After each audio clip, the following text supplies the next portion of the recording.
Excellences, Mesdames et Messieurs, Sa Majesté le Roi Mohammed VI, que Dieu l'assiste, a bien voulu adresser un message royal aux participants du 9e Forum mondial de l'Alliance des civilisations, organized in Fez, in the Kingdom of Morocco and the Alliance of Civilizations of the United Nations. The royal message will be read by His Excellency Mr. Andrés, the Counselor of His Majesty.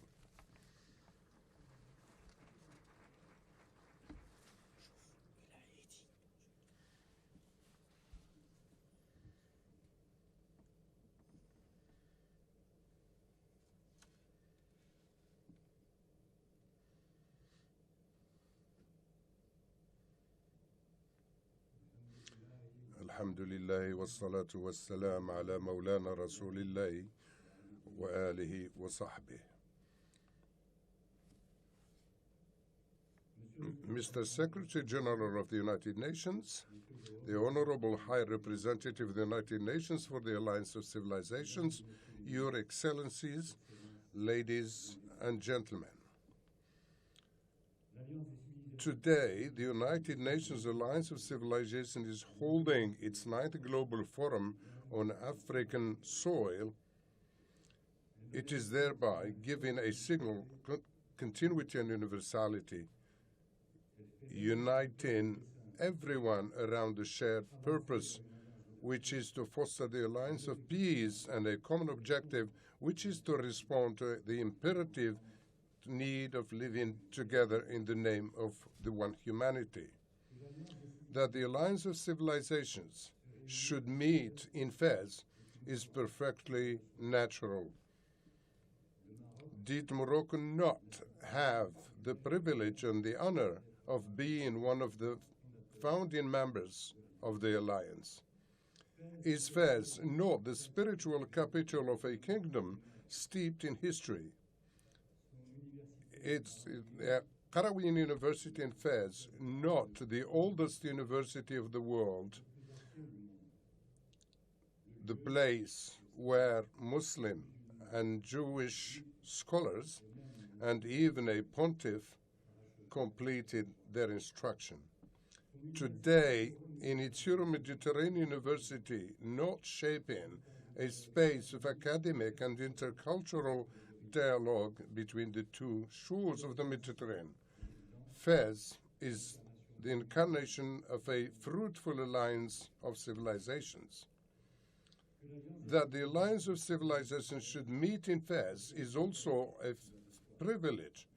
After New York, Baku, Bali, Vienna, Doha, Rio, Istanbul, and Madrid, it was only natural that the Global Forum of the Alliance of Civilizations should convene on African soil. Is Africa not the cradle of humanity, the melting pot of civilizations, the pool of youth, and the promise of the future? For all these reasons and many more, I wanted the venue of this global forum to symbolize the dual meaning of your gathering in its essence, as embodied by Fez, as well as its scope reflected by Africa. It is my cherished hope that this present forum will lead to concrete results. I do not think it could be otherwise, given the importance of the subject of our awareness of its urgency. That is the meaning of a message I'm sending to this 9th Global Forum of Civilizations of the United Nations. It reflects my confidence that this meeting will bring the added value expected by me and the Secretary General of the United Nations, His Excellency Mr. António Guterres. It also attests to the common determination to continue giving concrete substance to the excellent cooperation between the Kingdom of Morocco and the United Nations organizations.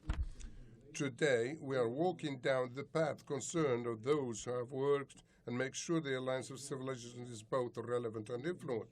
I want to comprehend the United Nations, the High Representative of the Alliance of Civilizations, Mr. Miguel Ángel Moratinos, for his resolve and commitment. The fearless minds which conceived the Alliance of Civilizations have built a platform for the future. Today, we are thinking of all those, especially Spain and Turkey, who have contributed to ensuring the sustainability and institutionalization of the organization as a model tribune for the promotion of understanding, trust, dialogue between cultures, religions, and civilizations. The ideals of peace which inspired me in 2004 are the same as those guiding us in this forum. Your Excellency, ladies and gentlemen, the current context is marked by the resurgence of the very causes which led to the creation of the nations. Never before our civilization has been so exposed. Never before have living together come under a threat on a daily basis. Rarely has the other been perceived such as the level of suspicion or used to stir up fear and foment hatred. Radical positions are perpetuating the debate and cancelling the moderate voices. Religions are too often manipulated when they are not simply stigmatized. Populism is a rock in societies and inventing questions without answering them, except to brandish immigration as a scarecrow of an electoral weapon to turn migrants into scapegoats. Continents have always away from the wars and their forms of violence. COVID-19 signaled the surgence of withdrawal into oneself at a time when the crisis could have given rise to the firm belief in a common destiny. At a time when the planet is producing enough to feed all humans, food insecurity is looming large over the world. Terrorism feeds separatism, and it lurks in places where political stability slows down socioeconomic development. Ladies and gentlemen, finally, climate change isn't just a problem of the future. It has become a present-day trauma, particularly in Africa, as a vision of the world and peace as a rapport with the other, and that the alliance is a strong vector of peace. In fact, unlike the wars, we know the end, but not the dialogue is a success by essence against the conflicts.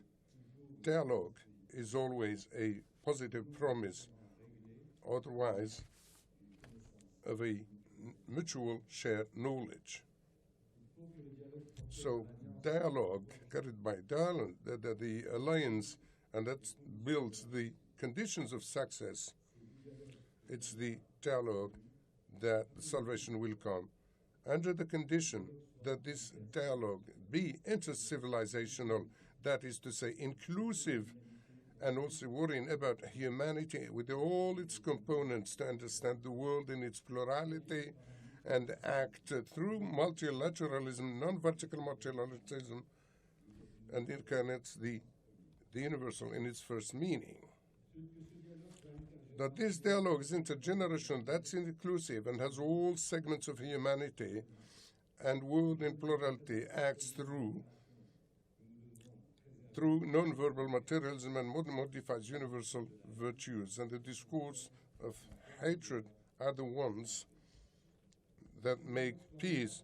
That this dialogue is intercontinental, meaning it should not be ethnocentric. I can speak of Africa, and for Africa, I can speak of the continent's rightful place in the concert of nations, not in the same backyard. I can speak of the treatment it deserves, a continent neither assisted nor left behind.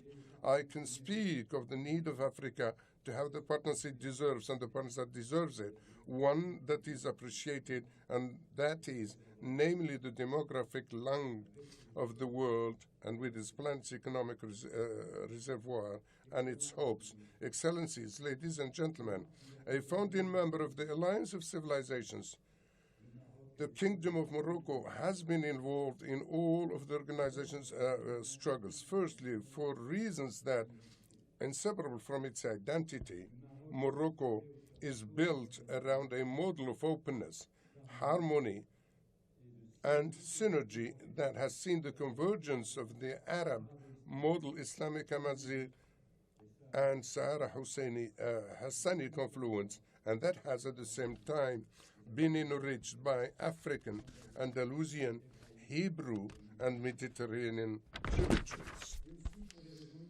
Also, for reasons inherent to this commitment, the values of Alliance, the ideals, and the paradigm that it promotes are always also the values of Morocco.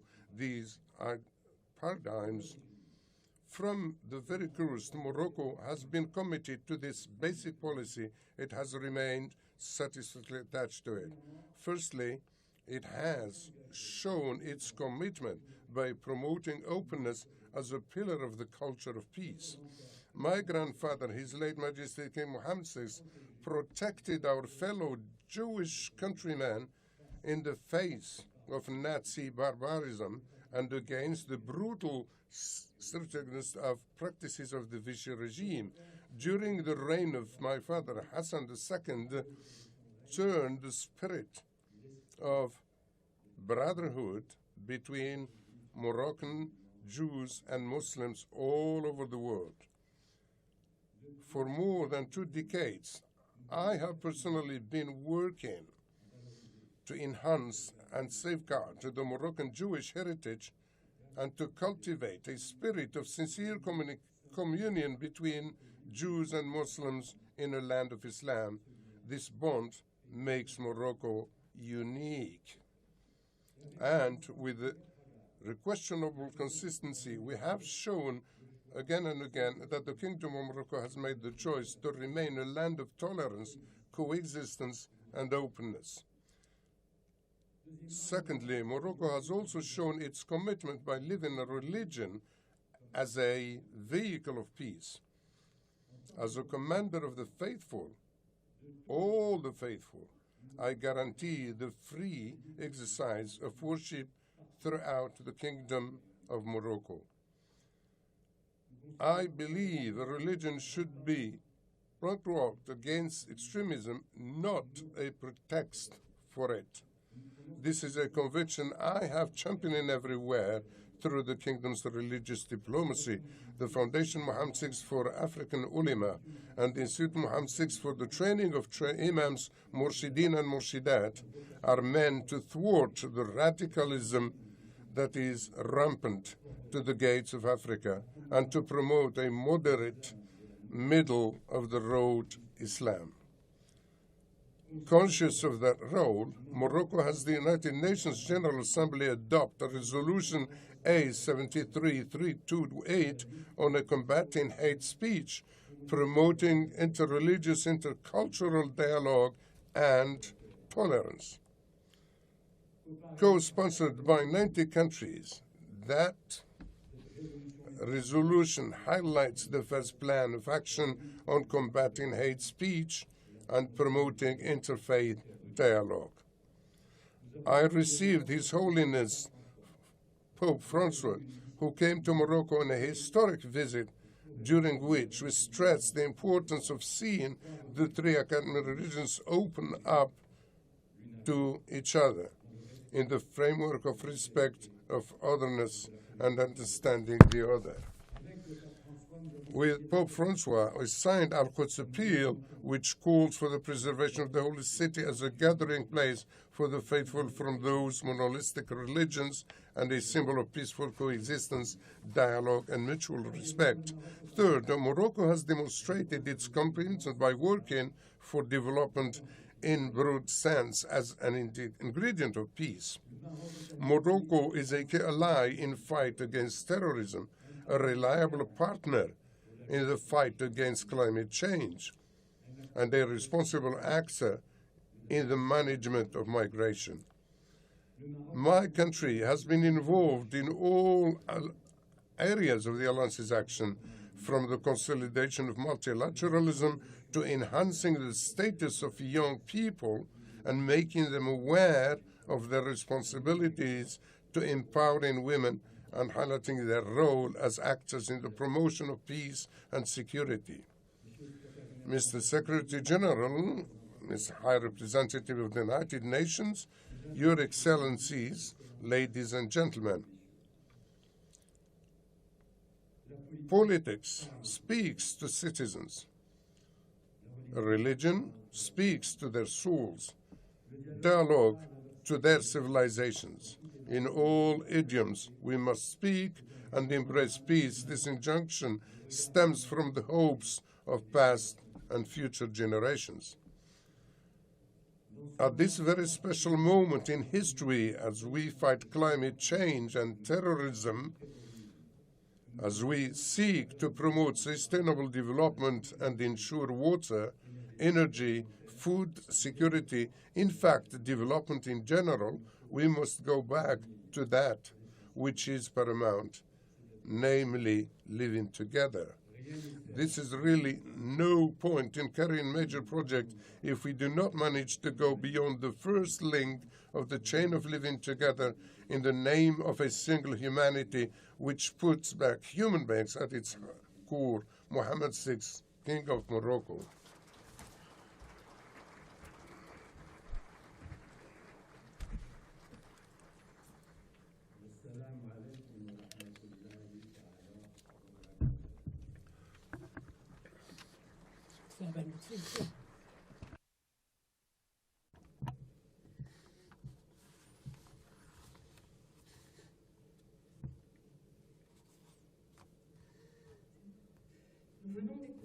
We've just listened to the royal message addressed by His Majesty Mohammed VI to the audience of the forum.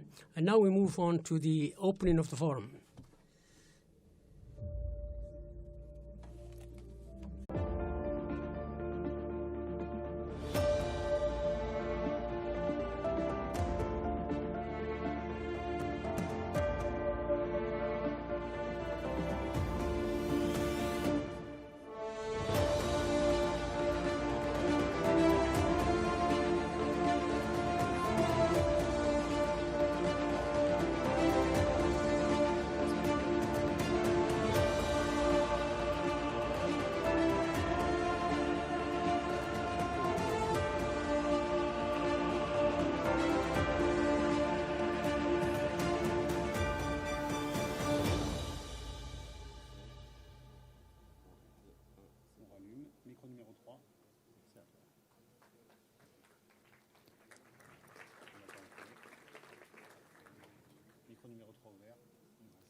Excellencies, distinguished guests, ladies and gentlemen, a warm welcome to you all at the 9th Global Forum of the United Nations Alliance of Civilizations.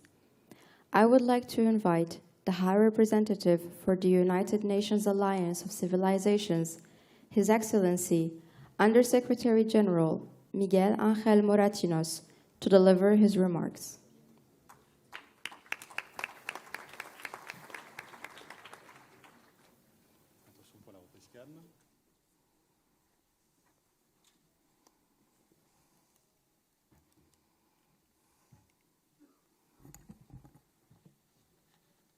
Excellencies, Secretary General, Eminencies, Minister, authorities, participants, dear youth. Let me first express my all gratitude to the government and people of the Kingdom of Morocco, and particularly to His Majesty King Mohammed VI for his full support and leadership for organizing this 9th Global Forum of United Nations Alliance of Civilization. My dear friends, it has been 3 decades since the prestigious American political scientist Samuel Huntington delivered his famous lecture on the class of civilization. On October 19, 1992, at the American Enterprise Institute, the professor emeritus of Harvard and Columbus noted that the world politics, and I quote, was entering in a new phase, adding that the fundamental source of conflict in the new world will not be ideological or economic. He said, the great divide in humanity and the predominant source of conflict will be cultural or thus religious. His theory, as we say today, went viral. This year marks the 30th anniversary of Samuel Huntington's announcement. And today here in Fez, on the occasion of the 9th Global Forum of the United Nations Alliance of Civilization, it seemed appropriate to respond to this thesis and to defend today more than ever the need for a positive alliance of peace between the different civilizations of humanity. We should, in any case, highlight the wisdom of American political scientists in pointing out the complex nature of all conflict. International disputes are the product of a range of variables and not only of a desire for power and hegemony, although this is in the end the definite driving force to set any crisis in motion. It is also true that the emeritus professor identified cultural issues as an essential element of analyzing conflict. This cultural and religious dimension had not been regularly taken into consideration until then as one of the elements to be taken into account when seeking solutions to international mediation and negotiation processes. However, in the face of these elements of Huntington's theory, there are multiple contradictions and questionable approaches. First, there is a lack of clear definition of the term civilization. In this sense, Huntington fails to properly define and distinguish between identity, culture, and civilization. It is true that in general, most analysts use this term interchangeably without specifying the differences and the nature of this concept. Secondly, the thesis refers to the clash of civilization in general, including all of them. However, Huntington identified the Islamic civilization as the main political and cultural adversary of the West. Unfortunately, this thesis is the one that attracted the most attention and the one that's fatally announced as a chronicle of an attack foretold, to paraphrase Gabriel Garcia Marquez, the attack of the Twin Towers on September 9, 2021 in New York. The collapse of the Twin Towers changed the international agenda, and the Huntington prophecy was revealed in the Western world, believing that they had found their new enemy, Islam. Nevertheless, he practically ignored other greater civilizations, such as the Chinese or Indian or the indigenous civilization from Latin America and the cultural identity civilization of Africa.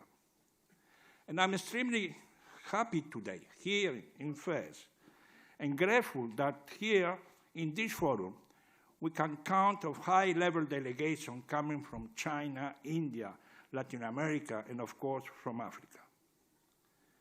This is one of Huntington's most obvious mistakes, the desire to construct a divided and confrontational world in which the West must prevail and themselves itself from any attempt to lose its hegemony and power.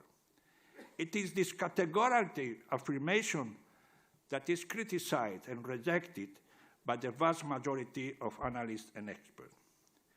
In short, international conflict cannot be the sole consequence of religion, culture, or civilization. It must be said bluntly, there is no class of civilization. There is a class of interest. There is a class of ignorances. Dear friends, it was this assessment that led the new appointed Spanish government after the terrorist attack in Madrid on March 11, 2004, to propose a totally different approach. The then president of the Spanish government, José Luis Rodríguez Zapatero, who is with us today. First, thank you, President, for your vision and leadership. In his first address to the United Nations General Assembly in September of that year, proclaimed that faced with the thesis of a clash of civilization, the international community should establish an alliance of civilization. His speech was received with surprise and satisfaction as an innovative proposal with the political agenda of peace and security of the United Nations. Immediately after, the government of Turkey and its President Erdogan, joined and supported this initiative. Today, my friend, 17 years have passed since UN Secretary General Kofi Annan made the alliance of civilization an instrument of conflict resolution and preventing diplomacy. There have been many advances and achievements. In 2015, it received the final endorsement of UN when the General Assembly adopted General Resolution A69312 in granting it the status of a UN entity. Its contribution to help create a more respectful and fraternal society have led it to develop a world series of projects and programs with a cross-cutting nature: migration, youth, education, media, and the role of women have been involved to provide the world societies with principles that should be incorporated as essential elements in all national government, as well in the regional and international organizations. After almost 2 decades of existence, the role and contribution deserve to be reviewed and made available to the new reality of the 21st century. As the current Secretary, António Guterres, said in his address to the Group of Friends of the Alliance on September 29, 2020, and I quote, "In this context, the role of Alliance of Civilization has never been more relevant to our 2030 Agenda objective of building a more peaceful, just, and resilient societies based on human rights and dignity of all. We need to promote the condition where people of different identities, faith, and culture can live in harmony, enjoying the fundamental freedom." End of the quote. As we pointed out, no, we are not facing a clash of civilizations. The world of the 21st century is globally interconnected. We are one humanity facing multiple global challenges. The recent crises affecting the international community have shown us that there is no borders that can stop viruses and wars, where they occur in Europe or in any other corner of the world. They impact the entire international system. Paradoxically, a regional war, the war in Ukraine, has affected the peace and stability of the entire international order. Food prices and shortages, uncertainties about the supply and cost of energy, and the fragility of the financial system have once again placed the priority of the need to avoid greater evils, including nuclear Armageddon. The positive agenda of a peaceful and sustainable world is once again suffering the consequences of war and conflict. The world is once again becoming divided, and new walls of misunderstanding and confrontation are being built. A number of actors are speaking out and demanding a redefinition of the new international order.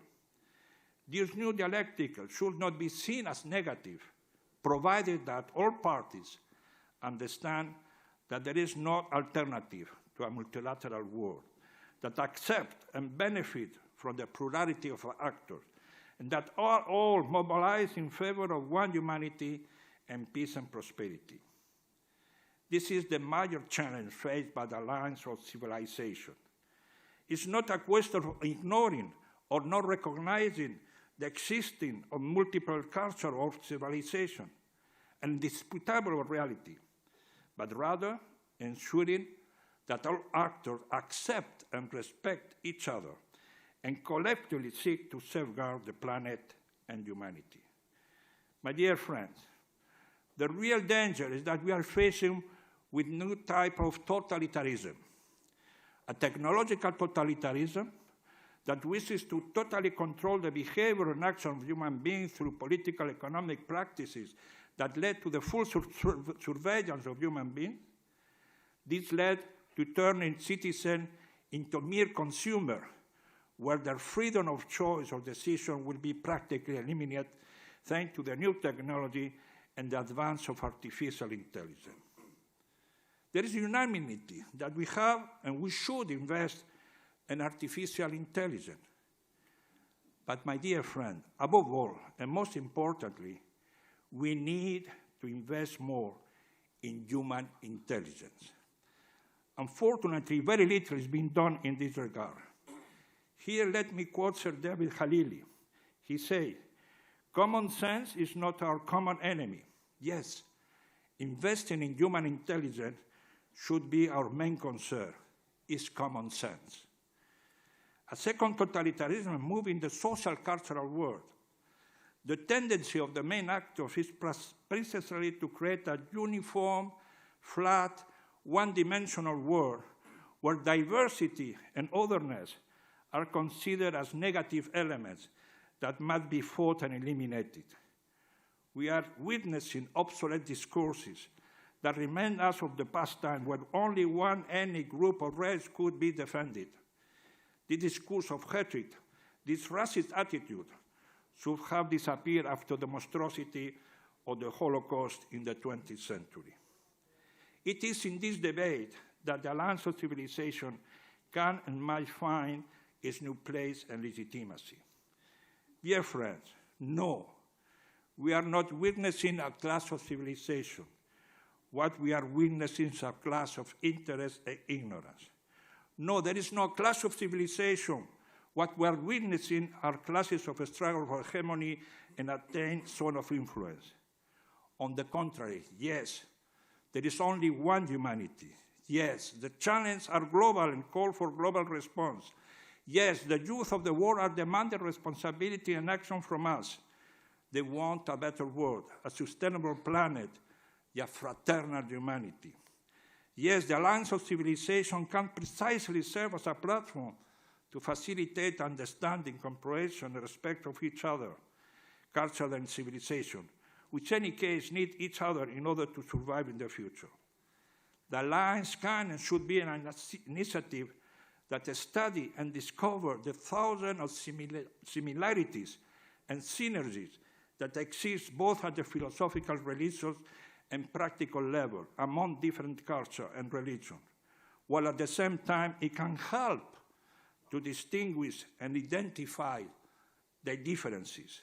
These differences should be resolved in an open dialogue and peaceful manner in order to find solutions and avoid them from being manipulated and used as source of controversy. In short, the alliance of civilization must become an alliance of civilization for peace. Recent development on the international scene indicate an extremely dangerous trend of confrontation between blocs. The alliance of civilization, by its conception, by its very will, is and can be the platform where bridges of understanding and cooperation are permanently maintained and built. Young Asians, Chinese, North American, Latin American, African, Russian, and European should talk to each other, respect each other, and seek shared solutions for their present and their future. It's not a question of renouncing the achievement of the various civilizations, including, of course, the Western civilization, but it's a question of recognizing the legitimacy of all those civilizations that were unable to defend their approaches and are now considered that the time has come to be able to demonstrate their cultural civilization on an equal footing. In this new distribution of the cards, certain rules must be maintained and reinforced, in particular, the 1948 Declaration of Human Rights. This must remain the general framework accepted by all. Next year will mark the 70th anniversary of its adoption. In conclusion, my dear friends, 30 years after Samuel Huntington's lecture, we can proclaim without any doubt there has not been a clash of civilization.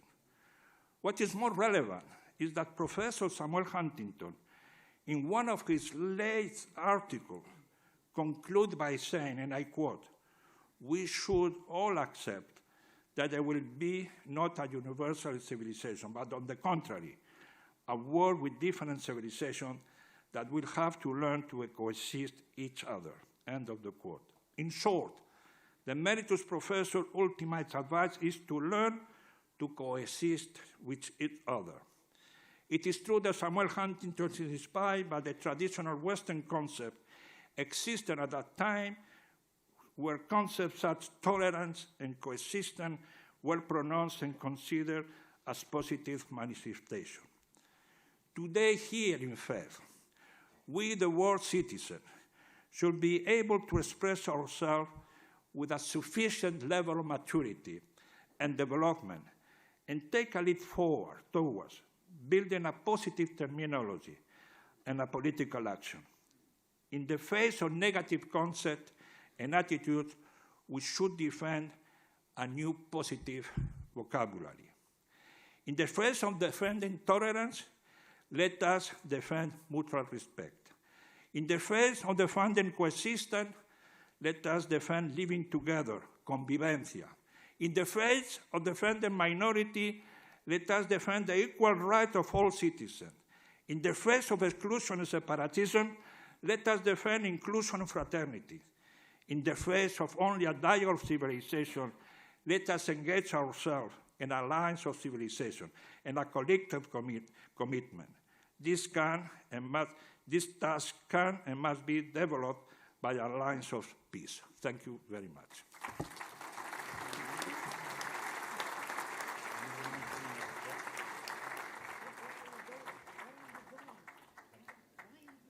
We are honored to have with us His Excellency, the Secretary General of the United Nations, Mr. António Guterres. I invite Mr. Guterres to deliver his remarks.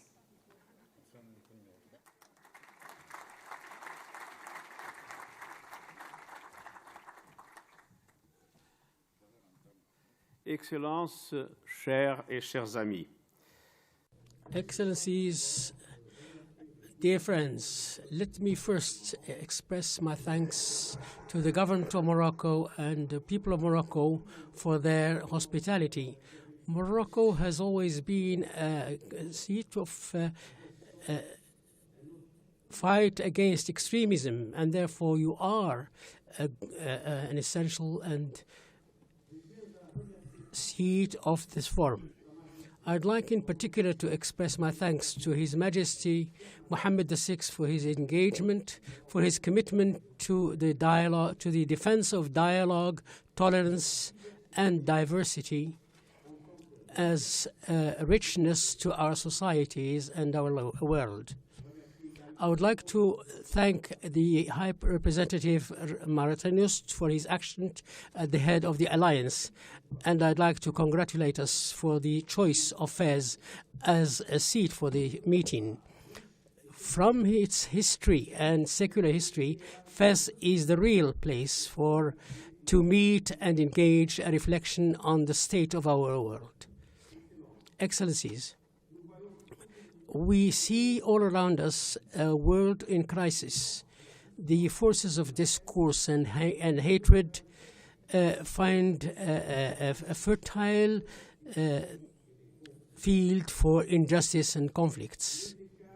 There's a more difference between the rich and the poor, between the north and the south, between developed and emerging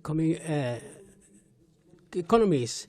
The tensions, social and economic, are growing, and the number of increasing conflicts in Ukraine are destroying lives and destroying economies. Destroying the cost of life is touching the most vulnerable people. The trust towards the political leaders and towards self are disappearing. This loss of trust also leads to a destruction of values, to the state of the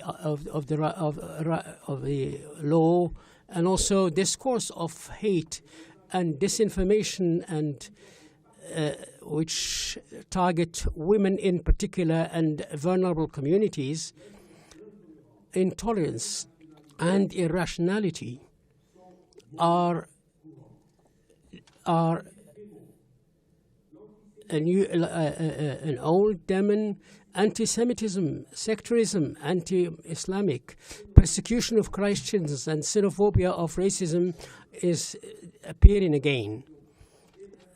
The heinous and destructive are alimenting each other and lead to, while our climate is leading to irreversible destruction, which is a result of our inability to work together for the common good of all. We know that to curb the climate crisis, we need to reach carbon neutrality by mid-century and urgently reduce emissions this decade. That is why at COP27, I proposed a Climate Solidarity Pact that combines the capacities of developed and emerging economies for the benefit of all. We know that to tackle global inequalities, we need to provide developing countries with the resources and support they need to invest in their future. That is why, at the G20 summit in Bali, I urged leaders to support an SDG stimulus for debt relief and restructuring for the Global South and investments across all the Sustainable Development Goals, from education and health care to eradicating poverty and realizing full equality for women and girls.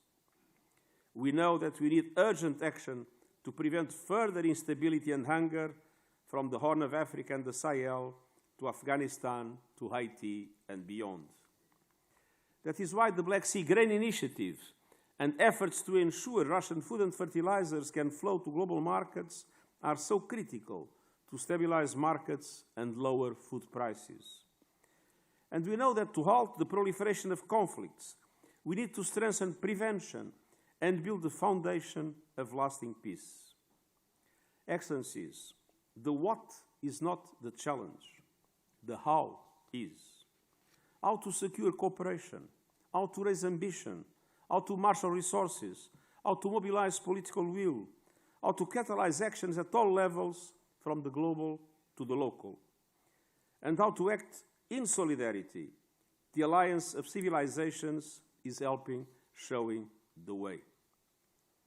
You embody the core values enshrined in the United Nations Charter to practice tolerance and live together in peace with one another as good neighbors. You are giving life to vital United Nations frameworks, from the call to action for human rights and the strategy on hate speech to the plan of action to safeguard religious sites. You are promoting more resilient and cohesive societies by putting a spotlight on youth, education, media and migration, and the vital role of women as peacemakers.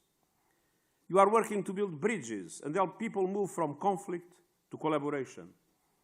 I particularly welcome your efforts to place youth at the center in communities torn apart by conflict.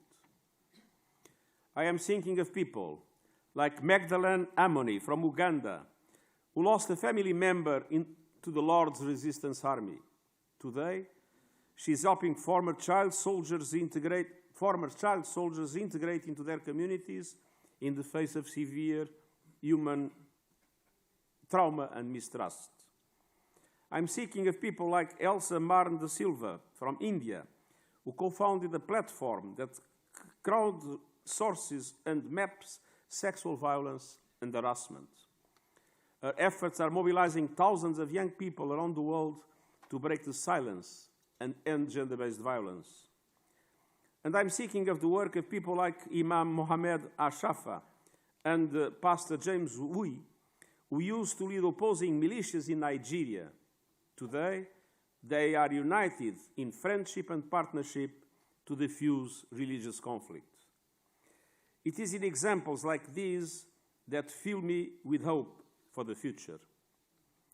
I am also grateful to religious leaders across the world who are joining hands to promote dialogue and interfaith harmony.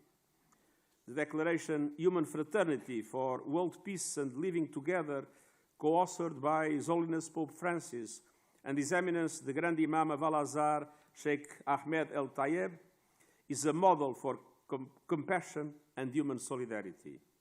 We need this spirit more than ever. Together, we can build an alliance of peace that spans the global and the local to meet the tests of our time.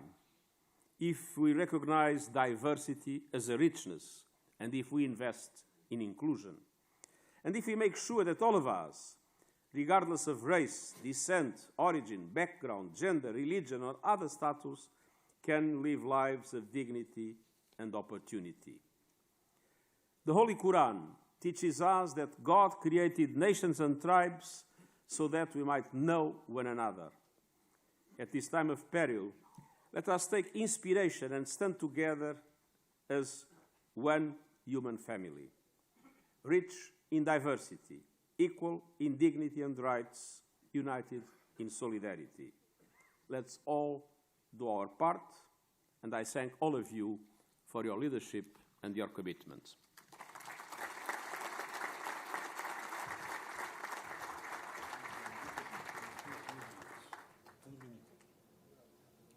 The co-sponsors of the United Nations Alliance of Civilizations, since its creation, have been the governments of Spain and Turkey. I invite His Excellency, Mr. Mevlut Çavuşoğlu, the Foreign Minister of the Republic of Turkey, to deliver his remarks.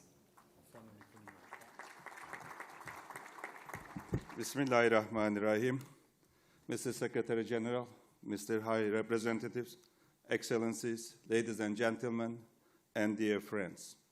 It's a pleasure to address you at the 9th Global Forum of the United Nations Alliance of the Civilizations. Let me convey the greetings of my President Erdogan, co-initiator of the alliance, together with then Prime Minister of Spain, Mr. Zapatero. I'm very happy that Mr. Zapatero is with us today, and thank you very much for your continued commitment and your support to your initiative and the alliance, Mr. Prime Minister. Let me also thank our host, Morocco, and my brother, Nasser, for bringing us together here. With 158 members, the alliance is one of the most widely supported initiatives of the United Nations. We welcome our Turkmen brothers as our new member. Turkey and Spain launched the Alliance of Civilizations nearly 17 years ago. We were convinced that we were doing the right thing. But even we couldn't have known all the time that this was going to be a timeless initiative. 17 years ago, we were in a different world. This may be the age of crisis and even war resulting from nation-state competition, superpower rivalry, and the major socio-economic upheaval. Yet, hate crimes, Islamophobia, anti-Semitism, anti-Christian sentiments, xenophobia, separatism, and extremism continue to increase everywhere. Our work is not done. In fact, it is only beginning. Excellencies, dear friends, it is difficult to undo all the misperceptions, prejudices, and feelings of disconnect that we were built over generations. But we have to start from somewhere. In the meantime, humanity is confronted with the task to end human suffering as a result of these prejudices. Because discrimination, exclusion, and conflict often come a vicious cycle. One breeds the other. United Nations Alliance of Civilization is not a just good idea. It is a solid plan to work. Its action plan is built on 3 important lines of work. These are preventive diplomacy, mediation, and preventing and countering violent extremism. if even one of these pillars fall, there will be human suffering. With the alliance in place, the international community was able to take important steps together. This year, the General Assembly declared March 15, which is the anniversary of Christchurch attacks, as the International Day Against Islamophobia. In 2021, our plan of action to safeguard religious sites was endorsed by the UN General Assembly. And in 2020, High Representative Moratinos, my dear friend Miguel, was designated the first ever UN focal point to monitor anti-Semitism. I applaud these achievements, which give us hope to do more. Mediation, to which my country has been attaching major importance, proved its merit in the service of humanity. And Istanbul, the seat of the Istanbul mediation conferences, has been epicenter of this work. Here, let me thank Secretary General Guterres for his efforts on the Istanbul Grain Initiative together with my President Erdogan. And thanks to the initiative, grain prices went down at the historic levels, and there was a global relief. Last week, again, together we succeeded in extending the agreement for another 4 months. Yet challenges remain as the war continues, so we will continue to work closely with the United Nations. Dear colleagues, ladies and gentlemen, to play a greater role, the Alliance needs to have the means and outreach. I welcome the first ever Global Forum meeting in the African continent with open arms. The opening of our Geneva office was an important step. Establishing the regional office for mediation, prevention, and dialogue in Istanbul will be another milestone. Equally important are the steps to further strengthen our ties to the United Nations. Making multilateral cooperation stronger is critical to our work here at the Alliance. Dear friends, let me end my remarks with a quote from Rumi. Not the ones speaking the same language, but the ones sharing the same feeling understand each other. Thank you very much.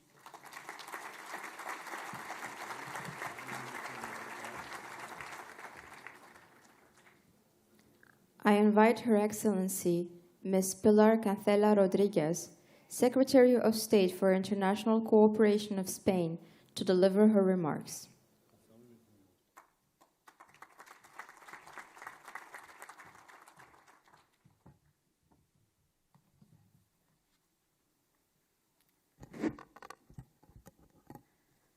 Muy buenos días a todas y a todos. I will speak Spanish.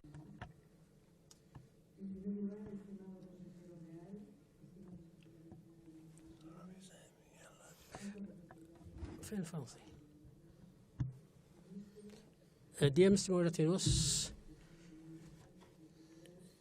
ladies and gentlemen, authorities, excellencies, first I would like to transmit our congratulations to our former President, Mr. Zapateros, who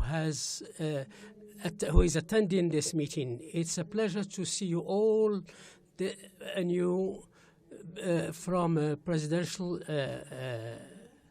level. It's a good thing that we are able to meet together, and what we missed was human and share spaces of interaction and also facilitate the work that we have been doing. Thanks to His Majesty Mohammed VI for the organization of this forum, and also to the government of Morocco for all the efforts that it has exerted. It's an honor for us to count on Mr. Secretary General of the United Nations. And thank you again to Fez, which is a welcoming city, a dynamic city, which has been an excellent choice to talk together, to discuss cohabitation. because we're saying in this meeting how to get to humanity. This is the first time that this forum is taking place in Africa, and I think it has been an excellent choice. We would like to congratulate you for the choice of Africa, because Africa has been at the center of our priorities, and the Alliance will play a significant role in also. The agenda for this meeting also will take place, I'm sure this is a meeting that is going to be full of results which are up to our expectations. We have, there are great protagonists in this dialogue, respect and dialogue. Globalization, immigration have made of our world an interconnected world, a multicultural one. However, fanaticism and hate have led to too often to violence and terror. And one of our novelists has sometimes said that the contagion of prejudices makes the difficulty of makes things difficult. Which, in other words, as prejudices grow, things become more difficult. Our international agenda in itself complex. Therefore, we cannot allow for prejudices and discourse that will lead to pernicious effects and to revive negative situations past. The Alliance of Civilizations is an important instrument to avoid these conflicts and also facilitate the process of peace. This is the great value of this meeting, and this is why the Alliance, since it's been co-sponsored by Turkey and Spain, has been able to get together representatives of different generations with the same objective. And this has led to the period of between 22 and 23, and has affected in Spain, where the diversity of creeds has had a very important importance in our history. We are convinced of the power of tolerance, dialogue, and respect, which are conditions for peace. Spain has developed a cartography for the religious places, which can be very important for the alliance, and which will also be useful for protecting our cultural heritage. We would like to encourage the other countries to follow this example, particularly as this has been said by UNESCO. Conflicts and wars between and the errors that they constitute lead to pernicious effects and have negative effects on holy places. And this is why we are here, and our action plan. Alliance insists on youth, education, immigration, and the role of women for peace. Briefly then, I would like to give you some details concerning these aspects that we are going to debate: the cultural identity, common heritage, and shared values. We're going to talk about the continent, its past, but most important about its future. We will not be able to face this challenge without Africa, particularly in the case of vulnerable populations. The integration of women, which is often forgotten, I would say is often, always. I'd like to that the integration within the framework of our debate and the construction of peace is fundamental. The Alliance is aware of this, and I'd like to underline the importance of women for this dialogue, particularly within societies which have been affected by situations of conflict. Spain, as you know, is a country which is within the connection between security and equality, and there will always be more women involved in this context. We have tried to, a decade ago, through the Med program for women within the Mediterranean, and we have tried to involve the African women, and this is why we are here to collaborate with you unconditionally, and of course this will be carried out within the framework of this forum. We would like to underline the importance of youth for decision making. Young men and young women are actors for change in this world. It's the best investment that we can make for the future. It's important that we are able to listen to those who are our future, and also to count on people in Africa, where we have the biggest population of young people, and we would like to tell you that your voice has been heard and that we need this voice. It is essential that we can meet all these challenges, and that we can develop confidence. Multiculturalism should not be seen as a menace for the peace of states. It is an opportunity for solving questions which a state cannot solve on its own. It's also assuming common responsibility and providing a common response.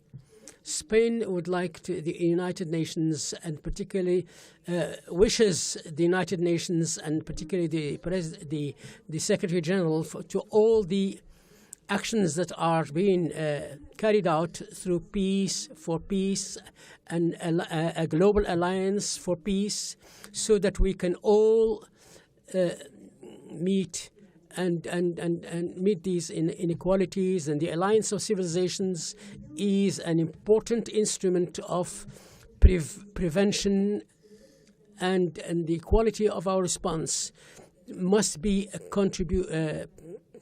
must be developed by the international community that would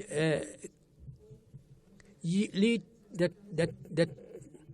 involves the adoption of multiculturalism, and within a framework that is undeniable. We think that we are in the right way.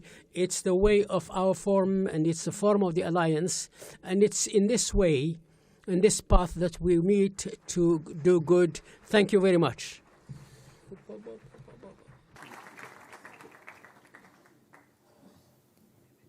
Thank you for the esteemed speakers. Ladies and gentlemen, kindly remain in your seats. The next segment of the program begins now.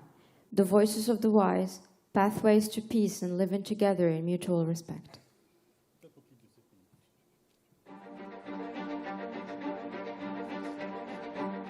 Our work today is a defining moment. Hate mongers continue to drive a wedge between peoples and civilizations. Societies are divided across ethnic and religious lines. Racism, xenophobia, anti-Semitism, anti-Christian bigotry, Islamophobia and discrimination based on religion or belief are on the rise, often leading to a vicious circle of extreme violence and terrorist attacks.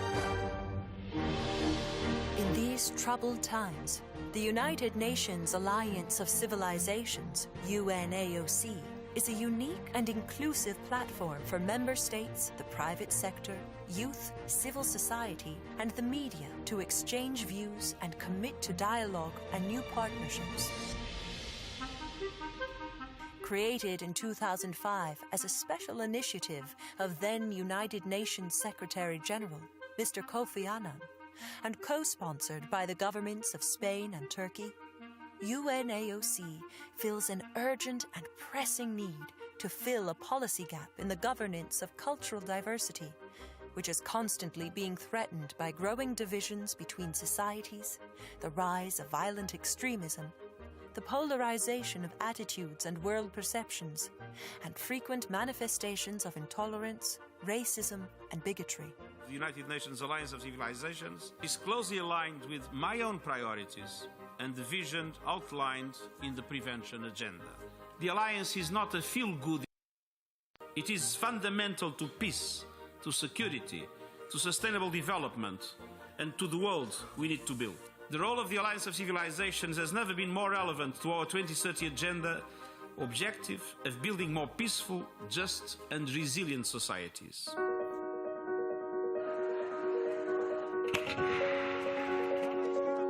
As our world faces a global human crisis, as the pandemic exposed deep-seated inequalities, we are reminded every day of our common fragility and our interconnected fate.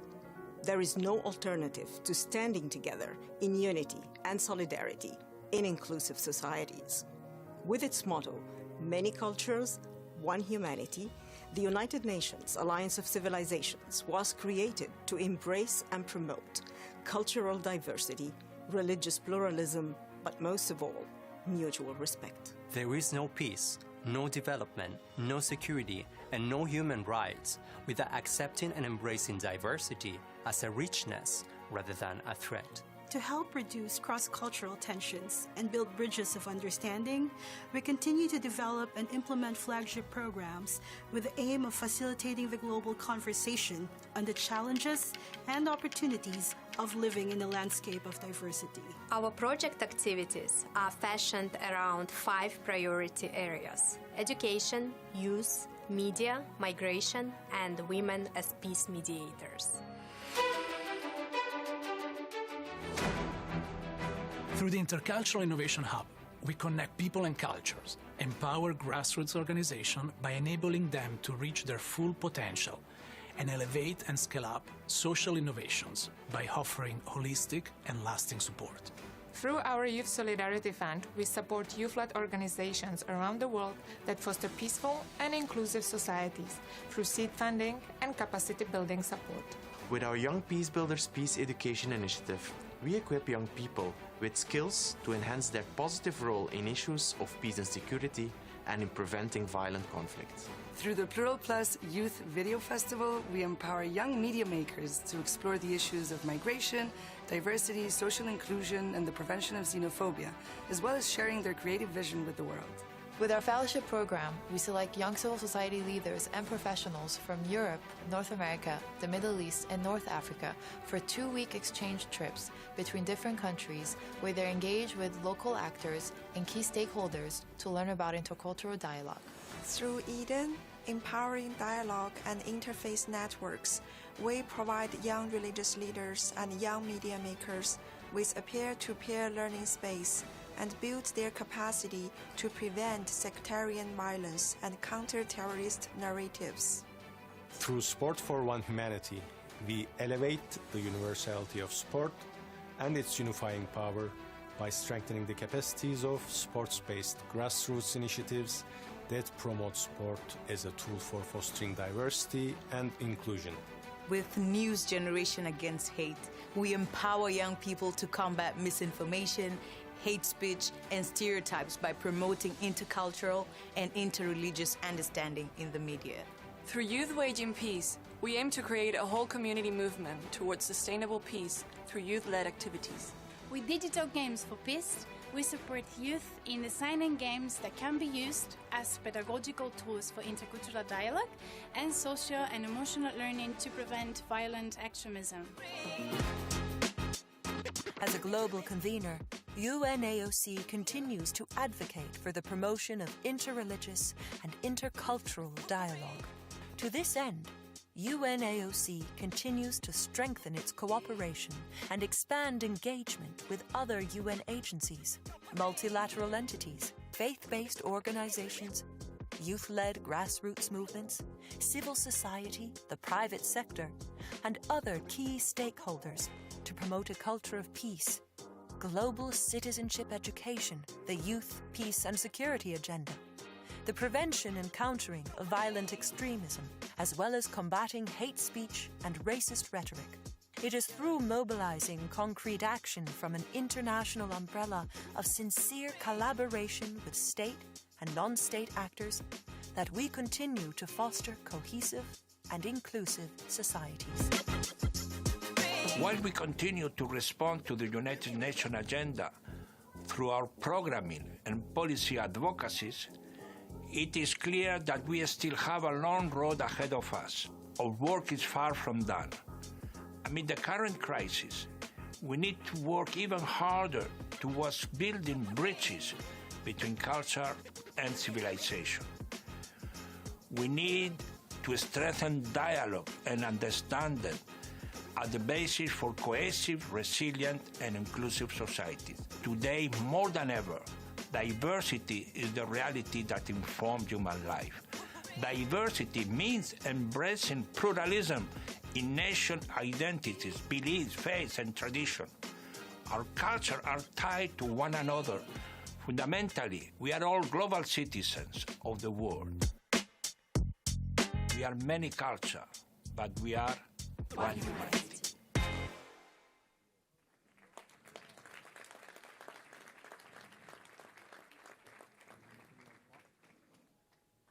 Thank you very much.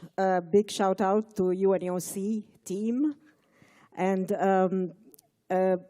ladies and gentlemen and distinguished guests, please kindly remain seated, and our next session will begin now. Voices of the Wise, Pathways to Peace and Living Together in Mutual Respect. Starting off with a voice from Africa, Her Excellency President Aminata Touré, the former president of Senegal, the former prime minister of Senegal.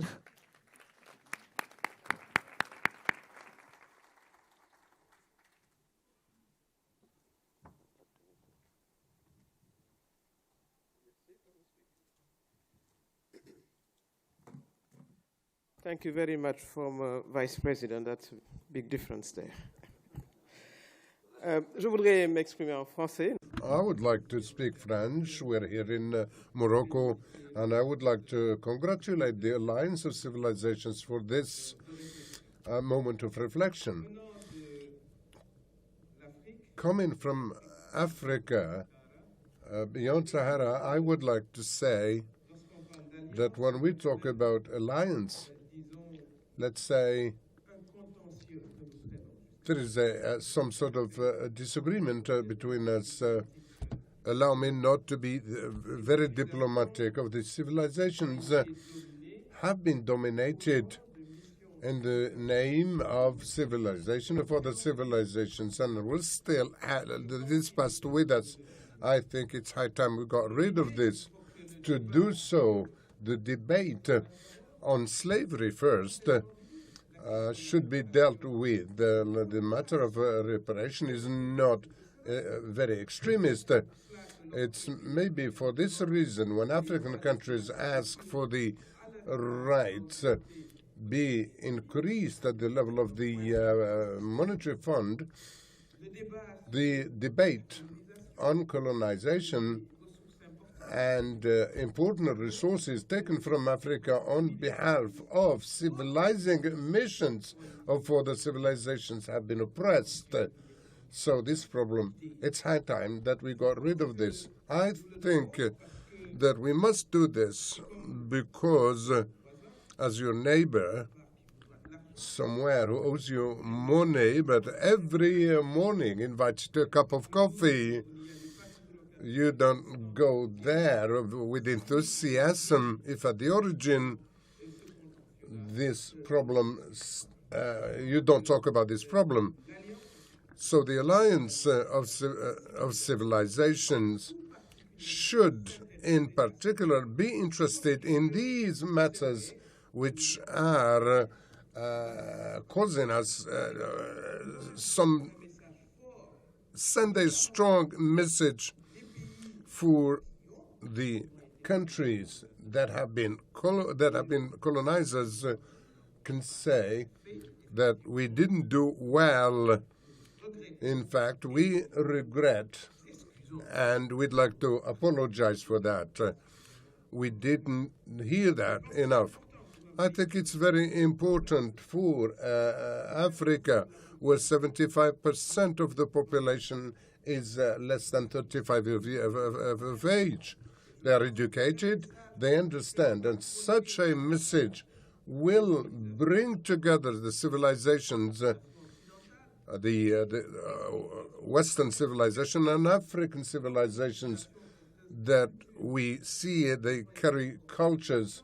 No, they also are about science, architecture, and progress, because there were civilizations before colonization, but this is not documented enough, and it's up to historians and researchers in Africa to document this and to show, as our former president Leopold Sédar Senghor, when it's a matter of giving and taking, African civilizations have contributed a lot, and like the Suture in Egypt and the contribution of Nubia to Egyptian civilization. Let's look at the achievement of Zimbabwe, Mali, and Ghana.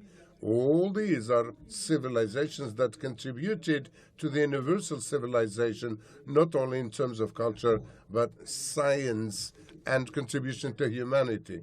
For this, it is important for this problem that is still with us, which we don't talk about, but that we need to deal with so that we can restart on strong and equal basis, and just and fair, because these must be built upon mutual respect. But this mutual respect starts with the recognition that slavery and colonization were, and Africa, I think we need to say it, Africa has suffered the most. And we also need to say that our brothers from Indians did not resist. And this continues to be done in a climate of challenges and defiance, and calls for more solidarity and recognition the wrongs in the historic done to our continent. And we still have consequences concerning racism. And I think that an open dialogue, sincere dialogue among all the partners with the African continent, this will allow us to restart this dialogue on new basis. Thank you. Thank you. Thank you very much, Your Excellency, Ms. Aminata Touré, former Prime Minister of Senegal. And now I invite to the floor His Excellency, Mr. José Luis Rodríguez Zapatero, the former Prime Minister of Spain.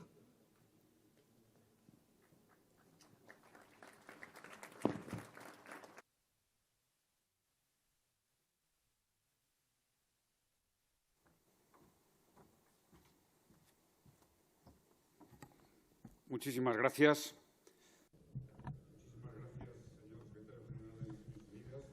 Merci beaucoup, Monsieur le Secrétaire. Thank you for your course. Thank you for being here with us, because we're here as men and women in the world who who believe in the mission of the Charter of San Francisco, in peace and respect between nations and people and civilizations and cultures and flags. Thank you very much to José Marinos. Mr. Marinos belongs to the men and women who have an infinite desire for peace. The universe, perhaps an infinite universe. But maybe the person who is better understood to explain the universe was Albert Einstein,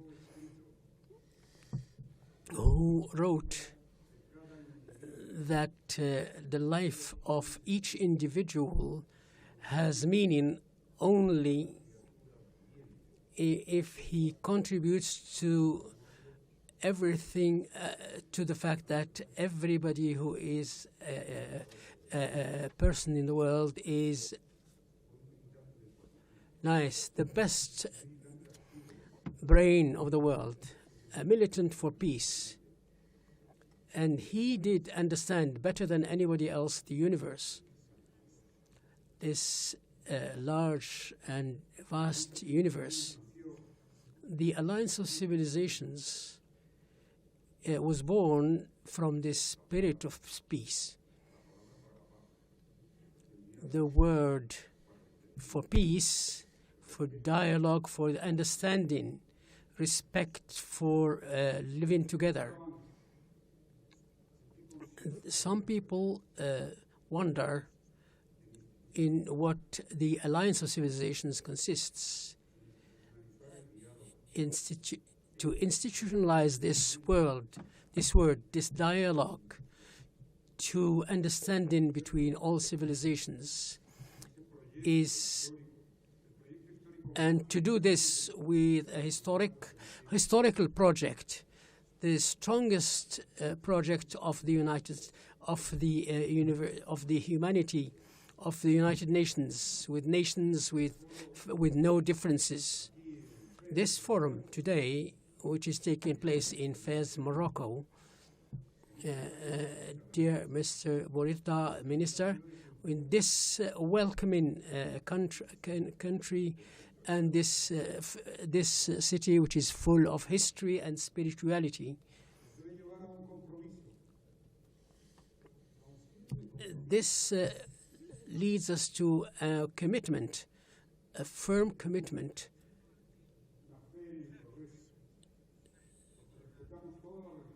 those of you who believe in progress, those of you who respect all civilizations, all religions, because they have the same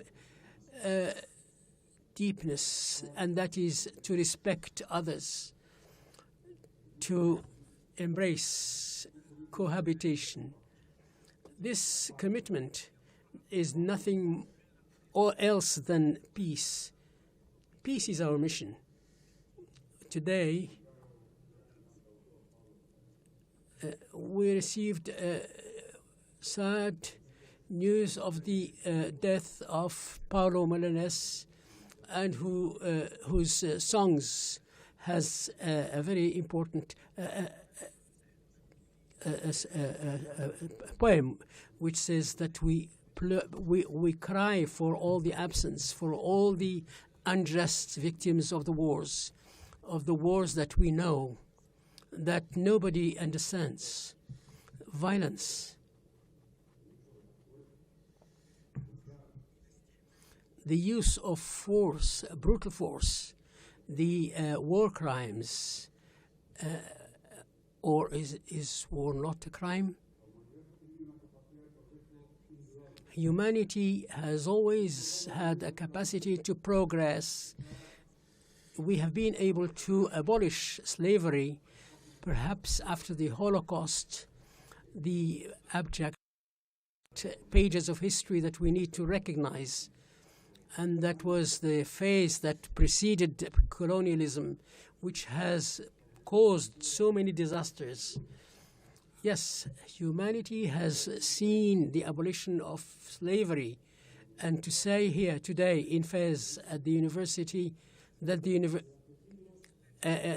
university that was at the origin of disbelief, where women for centuries have not been able to access the university and to have access to education. Today, there are more women in the universities in the world, and this has taken place within a period of a century. Not long ago, there were men and women who fought against slavery and who thought perhaps this was impossible, and many of them have lost their lives in this fight. Some have fought for women to who have been discriminated against in the history to have access to education so that they can live in peace and in freedom. And this also impossible utopia. I think that this the future generation will see the abolition of violence and war as an instrument of international relations, as an instrument of politics, and an instrument of power, and see the expression of ideas. What characterizes our species, and we have proved this often, is that we don't have limits in our moral capacity for progress. Our moral capacity for progress. This has been demonstrated in the history up to now. We have always been able to have noble aspirations. People who have made of generosity the value of words, which are above any inspiration. Mr. Secretary General, we must double our efforts for peace. To all governments which hear us, to all societies which hope to take a moment and stop this this growing speed, to take time to mobilize all ourselves for peace. I'd like to congratulate Turkey and Mr. Erdogan for all the efforts that they have deployed, and I'd like to invite more people to have more voice, more determination. Any war is likely to lead to pernicious effects. This is the lesson that we have learned. What is it that separates us from peace? It's will, a firm will, force, decisive force, a moral, political,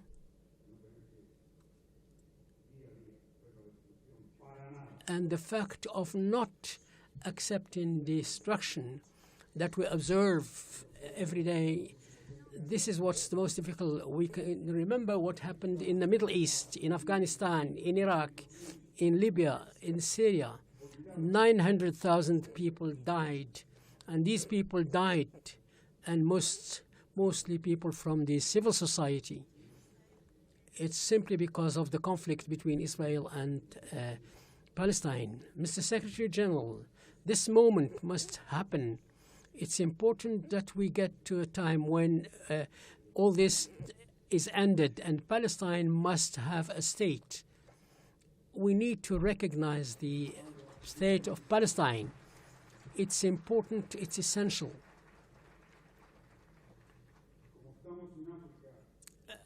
As we are in Africa at the moment, Africa represents hope because it's the youngest continent, the humblest continent, and it's important that remember that we can expect more from humble people, and this is here in Morocco, in Fez, where this Mediterranean country and this African country, with the influence, European influences, Spain joins itself to contribute to the promotion of peace. It's important that we ask more from ourselves, from our generation. When I was young, we used to fight for a better world. And the new generations, the younger generations, are wondering whether this world that we know will continue because of all the challenges of wars and nuclear.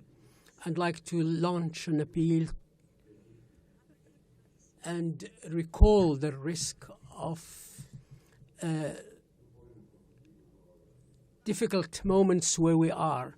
We cannot consent and accept war, Cold War, or accept a war that may lead to nuclear destruction. There are continents like South America which are about to know the end of all conflicts and which are living in peace. Africa suffers from the effect of wars, but it's a young continent marked by hope, and we need to ask great powers to think in a humble way, with humility, to think about the future of these continents, which don't want to be superpowers, but which want their people to live with dignity, to make an appeal to great powers, to Europe, to the United States. I don't know, dear friend Miguel Angel, whether we respect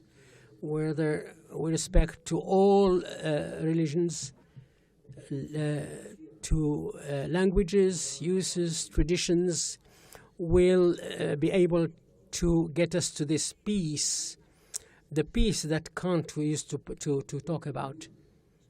I know, and I have no doubt, that the alliance of civilizations has already left its imprint, that it has made the first step towards the eradication of violence, a step that leads to global dignity, which is required by the progress of our species, to move towards life that has been given to us so that we can pass it on to other generations. Dear Secretary General, I know that you have persisted, and your humanism, your deep humanism, and all the people who are here are ready, and millions of people are also ready to follow you, to follow the United Nations and Turkey and Spain, and all the countries that are committed for this 21st century, which is being defined. Today, in the 21st century, we hope to open an area of peace and of abolition of poverty, and that the power is not explained by military power, but by density, moral density that we defend. Thank you.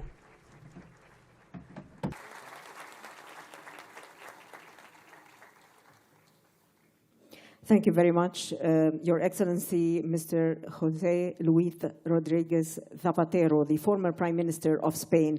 I now give the floor to Her Excellency, Madame Vaira Vika-Friberga, the former President of Latvia and the co-chair of the Nizami Janjavi International Center.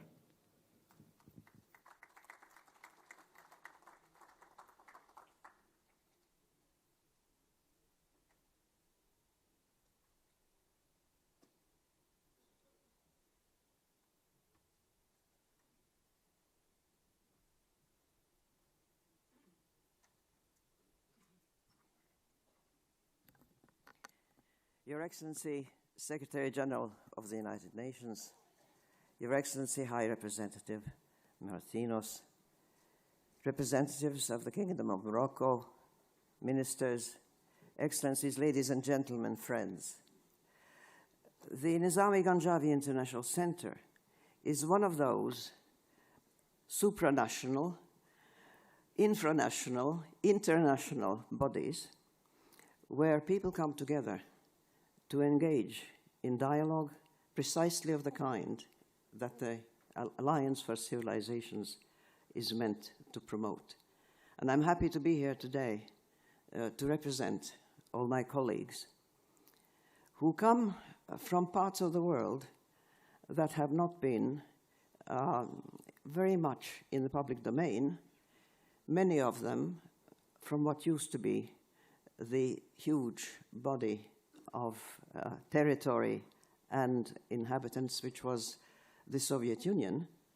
And it's only after it came finally to its well-deserved demise in 1991 that many nations were able to recover their independence and to pursue the age-old traditions, to revive the right to use their own national language, to produce their own literature, to contribute to civilization. It is an honor to be here in the city of Fez, a millenary city of high culture, intellectual advance, reflection, and artistry, as well as the decorative arts. A remarkable place of high culture, but at the same time a high culture that rests on equally millennial traditions of popular culture. And we have already heard today reference to the fact that not just the achievements of those civilizations that we call high civilizations of high culture, who have builded marble palaces with gilded doors, and who have dressed in silks and velvets and covered in jewelry, but also the Aborigines of Australia, who survived in extreme dryness and scarcity of natural resources, or the Tuareg of the Sahara, or the tribes of the Amazon, who were able to build civilizations and create languages and poetry and literature, oral literature, in the depths of a jungle full of dangers on every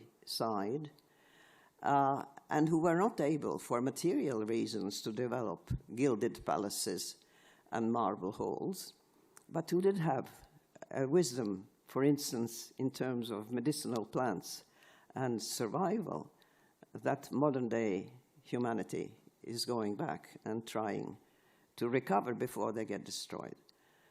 The populations of the subarctic, who have survived in extreme cold temperatures, have also created oral literatures, customs that are worth noting and preserving.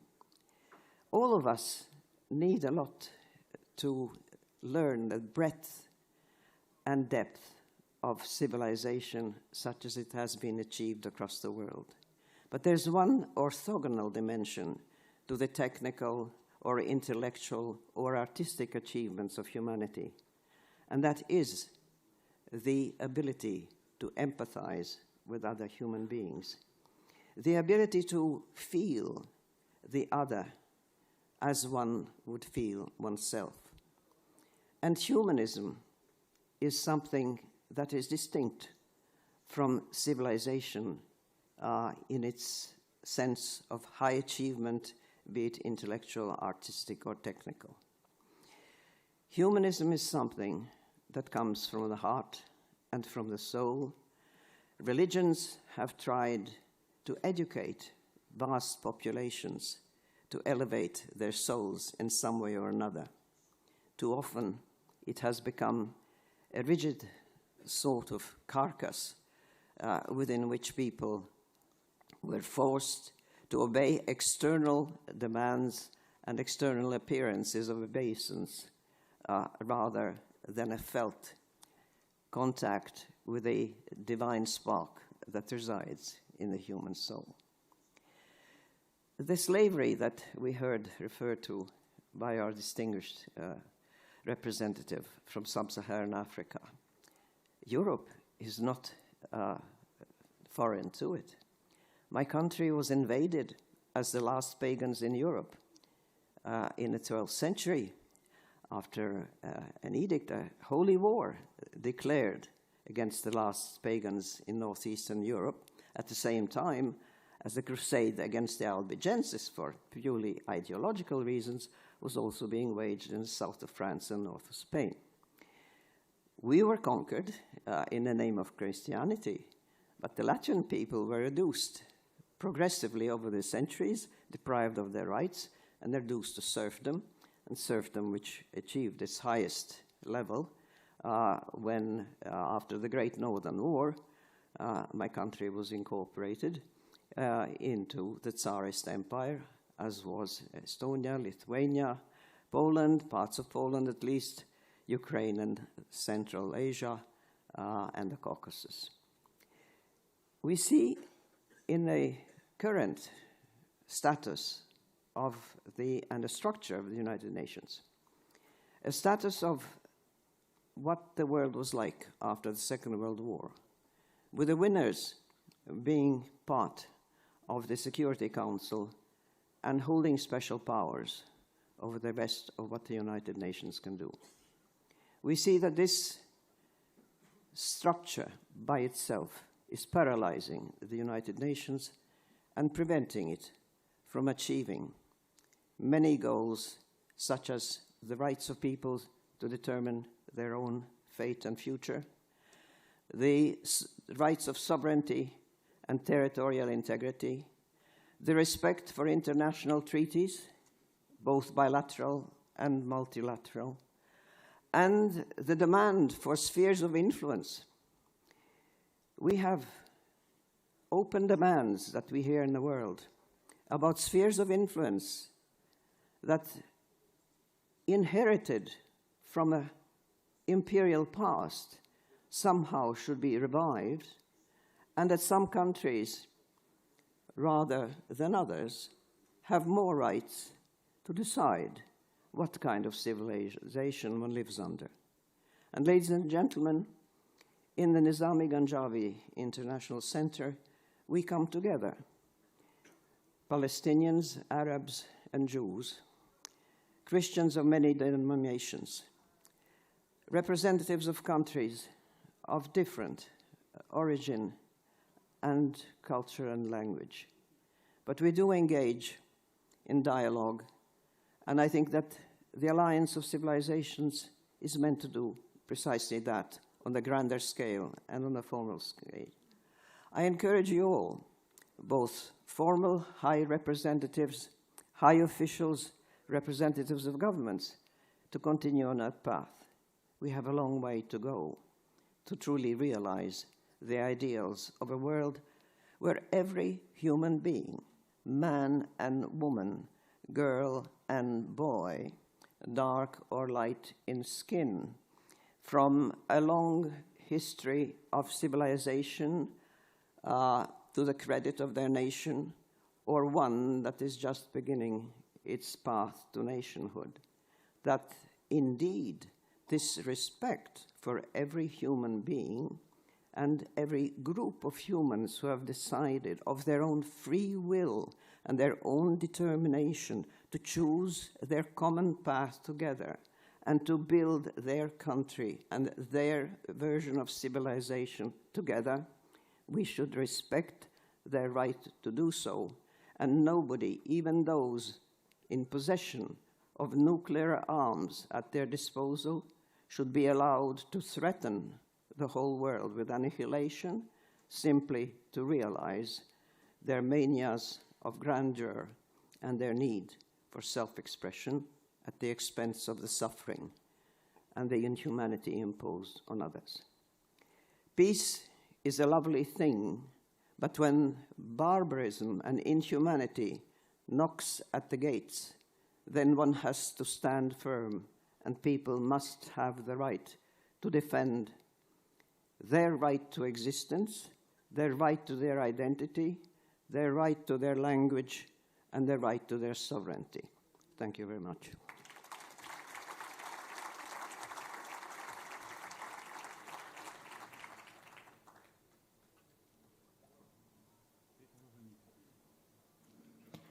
Thank you very much, Your Excellency, Madame Vaira Friberga, former President of Latvia and the co-chair of the Nizami Ganjavi International Center.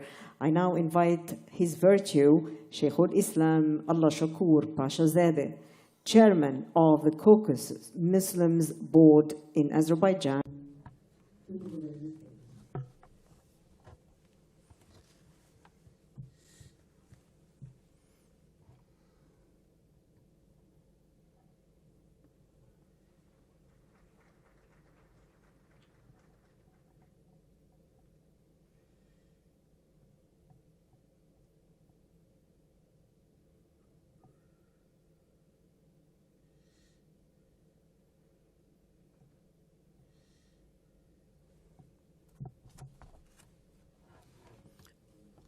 In the name of the Almighty Creator, it's my great honor to convey the greetings of the people of Azerbaijan and the head of our state, His Excellency President Ilham Aliyev, to His Majesty King Mohammed VI, to the people of Morocco, to the prominent state, scientific and religious figures, and all valuable participants of the global forum of the Alliance of Civilizations.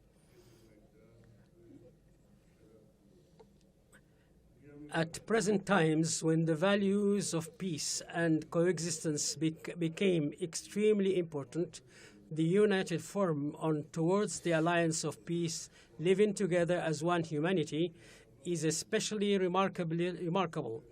I would like to express my blessings to the forum, first forum organized with high support and hosting of the Kingdom of Morocco, with the personal participation of the United Nations Secretary General, His Excellency Mr. Guterres, and with the valuable efforts of the High Representative of the Alliance of Civilizations. Allah, the Almighty, addresses as in the Quran, in the Holy Quran, O mankind, indeed we have created you from male and female, and made you people and tribes that you may know one another. Indeed, the most noble of you in the sight of Allah is the most righteous of you. The coexistence of different cultures is a gift of the Supreme Creator that helps us get to know each other. Distinguished participants, the challenges of the modern era are imposing serious tasks on humankind. Regretfully, the ideological and practical challenges that hinder international stability and security, including the facts of xenophobia, religious and ethnic intolerance, and increasing on a global scale. The proliferation of weapons of mass destruction and rising military rhetoric increases the nuclear threat. The world community must say no to national, racial, and religious intolerance, hate speech that incites aggression and violence, and manifestations of radicalism under the guise of religion, freedom of speech. Cases of insulting the sacred religious values and attributes must be strongly condemned. Obviously, the source of danger is not religion, but the misuse of the religion for practical purposes. Distinguished participants, the Republic of Azerbaijan has restored its territorial integrity recognized by the world community in accordance with the international law and the United Nations resolutions. Acts of vandalism against our cultural and spiritual heritage were committed in our territories during the 30-year-long occupation period. Now, rebuilding works are being carried out in the liberated territories. Our cultural and religious monuments are under restoration. Azerbaijan calls for peace and economic progress in the region, calling for peaceful neighborhood. Multicultural values and tolerance meet support of the state in the multi-ethnic and multi-professional Azerbaijan, well known for its austerity, historically existing traditions of tolerance, and accepting ethnic and religious diversity as its national wealth. The year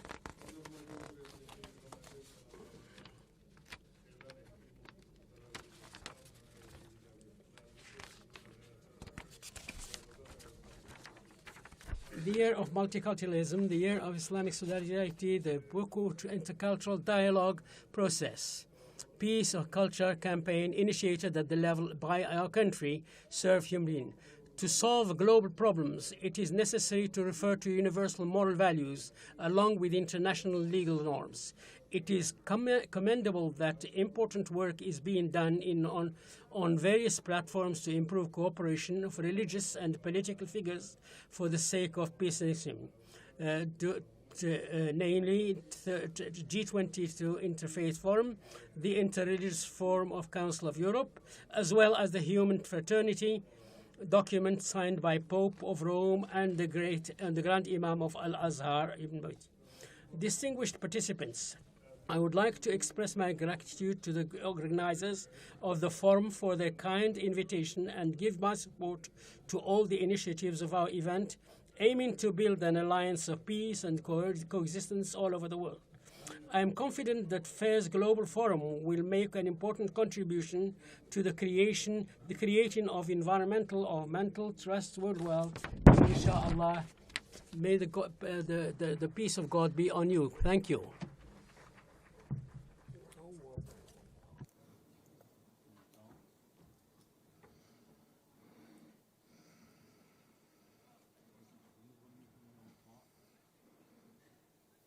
Thank you very much. His Virtue Sheikhul Islam Allah Shakur Pashazadeh, Chairman of the Caucasus Muslims Board in Azerbaijan.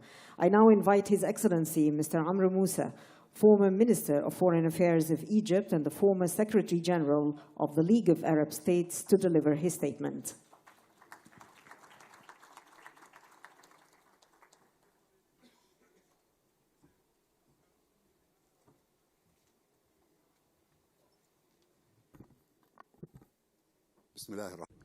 In the name of Allah, the most merciful, Mr. Secretary General of the United Nations, Mr. Minister of Foreign Affairs in Morocco, Mr. Representative of the Alliance of Cultures Ministers, ladies and gentlemen, it's an honor for me to participate in this edition, which targets and seeks to confirm our collective attitude towards civilizations and all negative aspects that threaten the international community and the future of humanity. I believe that Huntington was wrong in targeting Islam as an enemy of their civilization. But in my opinion, Huntington was right in pointing to the fact that there is a fight between civilizations. Our objective is to target and achieve a dialogue between civilizations so that we can have a larger civilization with different aspects. But reality shows that the clash of civilization is with us, and we have to deal with it as a truth, and we have to fight it to death, both collectively in the East, in the West, in the religions and all philosophies of the great Asian philosophers. I believe that there are difficulties and hardships ahead of us, which I call the pillars of evil, the 7 pillars of evil concerning racism at their top. Racism and its policy, its practice, which is not yet at the end, is still a threat for many peoples in the world. The second pillar is in religious intolerance within religions and around the religions and between religions. This is very dangerous, and the United Nations tried these 2 elements, that racism and religious intolerance, as 2 great evils which represent a penetration of the Charter of the United Nations, which call for tolerance, cooperation, coexistence, and peace. I also think that the 3rd pillar of evil is the policy of great powers in their adversary have created both cold and hot wars that led to thousands of victims and lots of destruction. And up to now,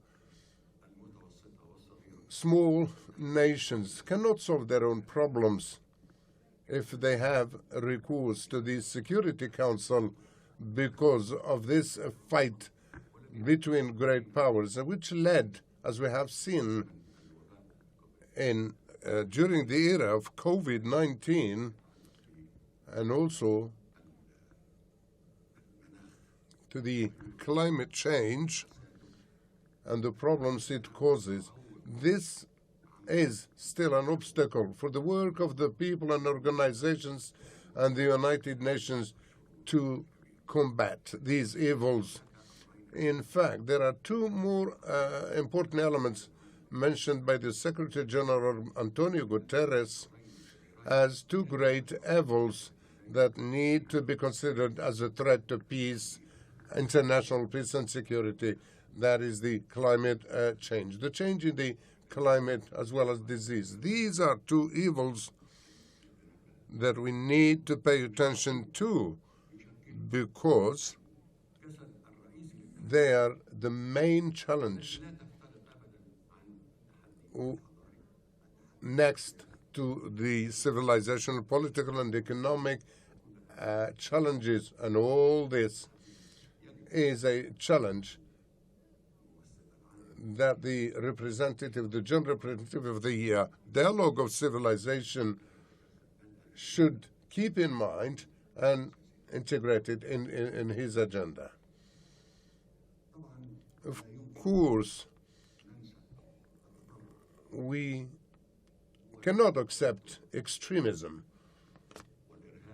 and terrorism and hate. All this is part of the policies and this relationship between civilizations in the hands of religious extremism in all religions, as we know and as we see by the day. And this is not limited to one religion. So the agenda of the coalition, of the alliance of civilizations, is very important. And our cooperation, our understanding on how to work together is also important. Zapatero talked about the state of Palestine. Yes, the state of Palestine, and he mentioned it, giving it a right definition, the state of Palestine. I suggest that we use a viable state of Palestine. This is not symbolic, and this is not simply an intellectual idea, but the Palestine has to be defined as an efficient and viable and real state in Palestine. So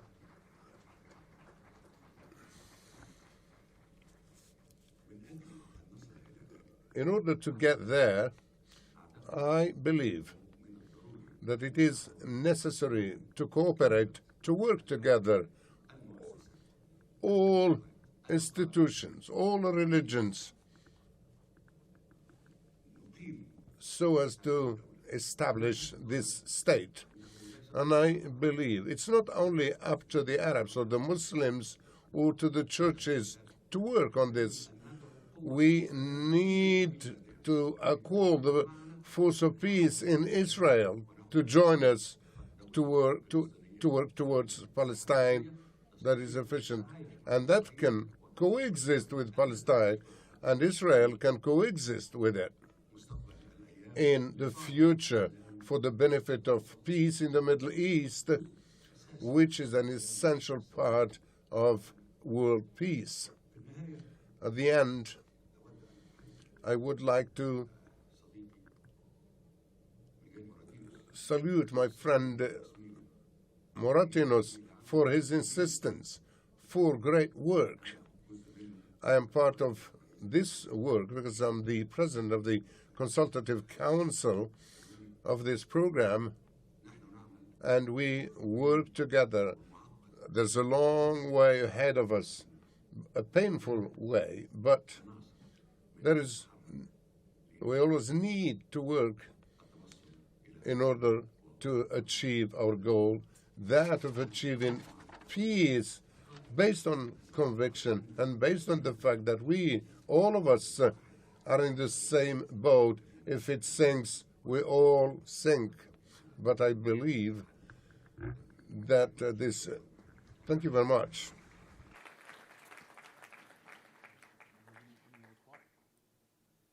Thank you very much, Your Excellency, Mr. Amr Moussa, former Minister of Foreign Affairs of Egypt and former Secretary General of the League of Arab States. I now invite Her Excellency, Ms. Maria Fernanda Espinosa, President of the 73rd session of the United Nations General Assembly and former Minister of Foreign Affairs and former Minister of Defense of Ecuador, to deliver her statement.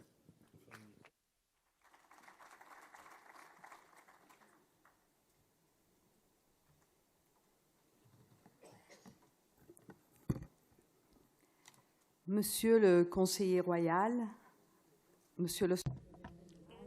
Mr. Royal Council, Mr. Minister, my friend, Excellence, I would like to with the thanking the kind invitation that Morocco has extended to us. No public speech in international fora that does not start with this phrase. We live in times of multiple and interconnected crises. And of course, we start to list health, climate, inequalities, food, energy, debt. And often, the result of the audience is greater anxiety and a sense of hopelessness. The question is how to transit from despair to collective action, to agency. Today, there are 32 active armed conflicts worldwide. And yes, it is true. The world is in turmoil, and we, as citizens and activists, as leaders, as scientists, as religious leaders, as women, as young change makers, we all have a responsibility. We can all act. And there are some critical issues that should be addressed when we, as individuals, are, or through collective action, that need to be addressed. And I would use my 5 minutes to address 5 keywords that I heard today. The first keyword is causality and complexity. We are very good at describing the symptoms than for addressing the underlying causes of the crises we live in. And we need to deal with complexity. And by that, I mean that we cannot understand migration, for example, if we do not understand poverty, inequalities, climate-related disasters. We cannot address climate change if we do not address production and consumption patterns. We cannot understand war and violence if we do not understand the political economy of the weapon industry or geopolitics, for that matter. Therefore, our responses have to be holistic, structural, systemic. A Band-Aid approach today, in the times we live in, is simply does not work. There are many places where faith-based violence intersects with gender-based violence and climate vulnerability. My second keyword is women. 18 out of the 32 conflicts occurred in countries where there were various gender inequalities with medium, high, or very high discrimination against women. Nearly 90 million girls, 1 in 5 globally, are living in a conflict zone with devastating impacts on their health, well-being, rights, and opportunities. If we want to build a true culture of peace, we need to ensure that half of the world's population, 4 billion women, live with dignity, enjoy their full rights, and participate in equal footing in spaces of power and decision-making. It has been proven time and again that when women are well educated, participate in parliaments and cabinets, in the judiciary, in international organizations, in peace negotiations, or leading a country's destiny, the results are only positive.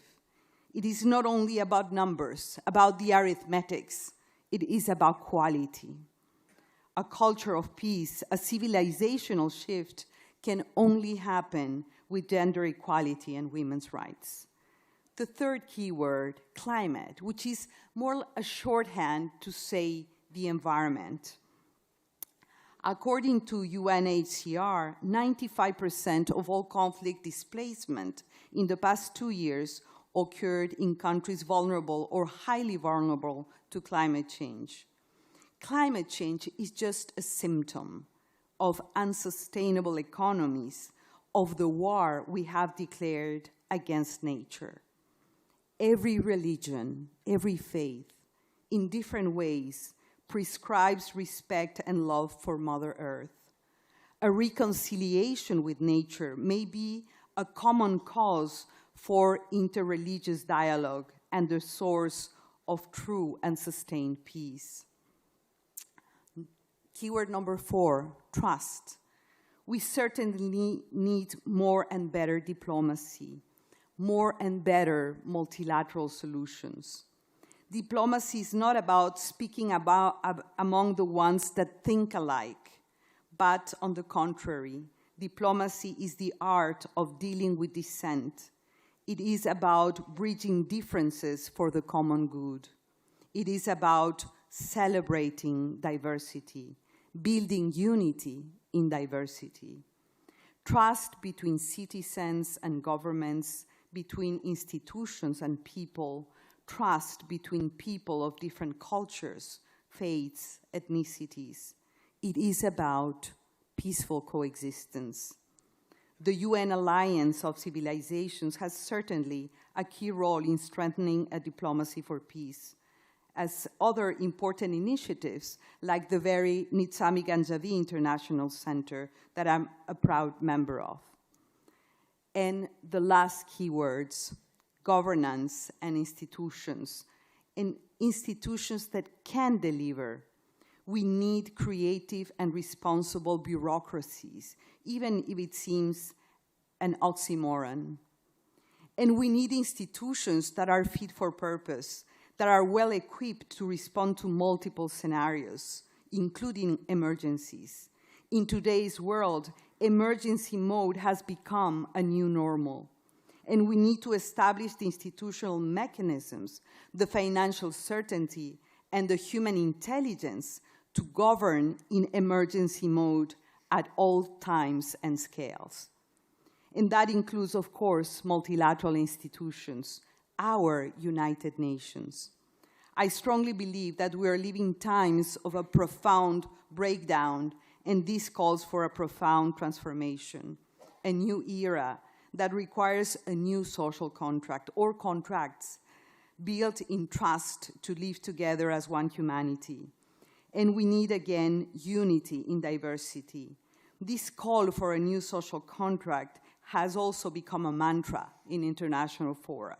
The question here is, as Secretary General said before, we know the what, and now we need to understand the how and how to go about it. To define the pathways to reach these agreements on the key issues, for example, on how to govern our commons.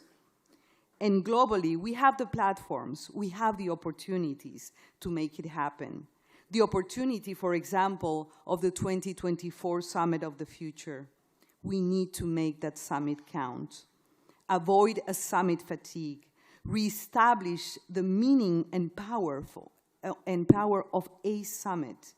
We have the opportunity for a strong pact for the future.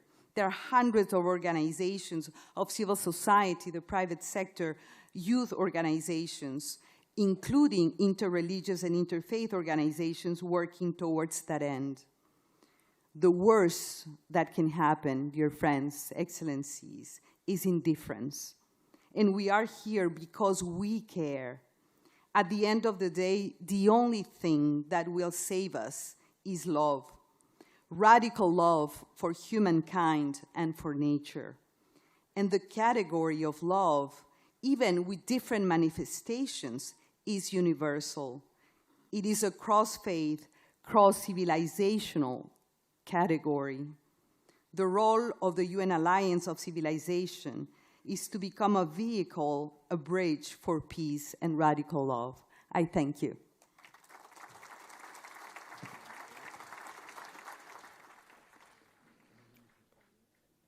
We thank Her Excellency Ms. Maria Fernanda Espinosa, President of the 73rd Session of the United Nations General Assembly and former Minister of Foreign Affairs and former Minister of Defense of Ecuador.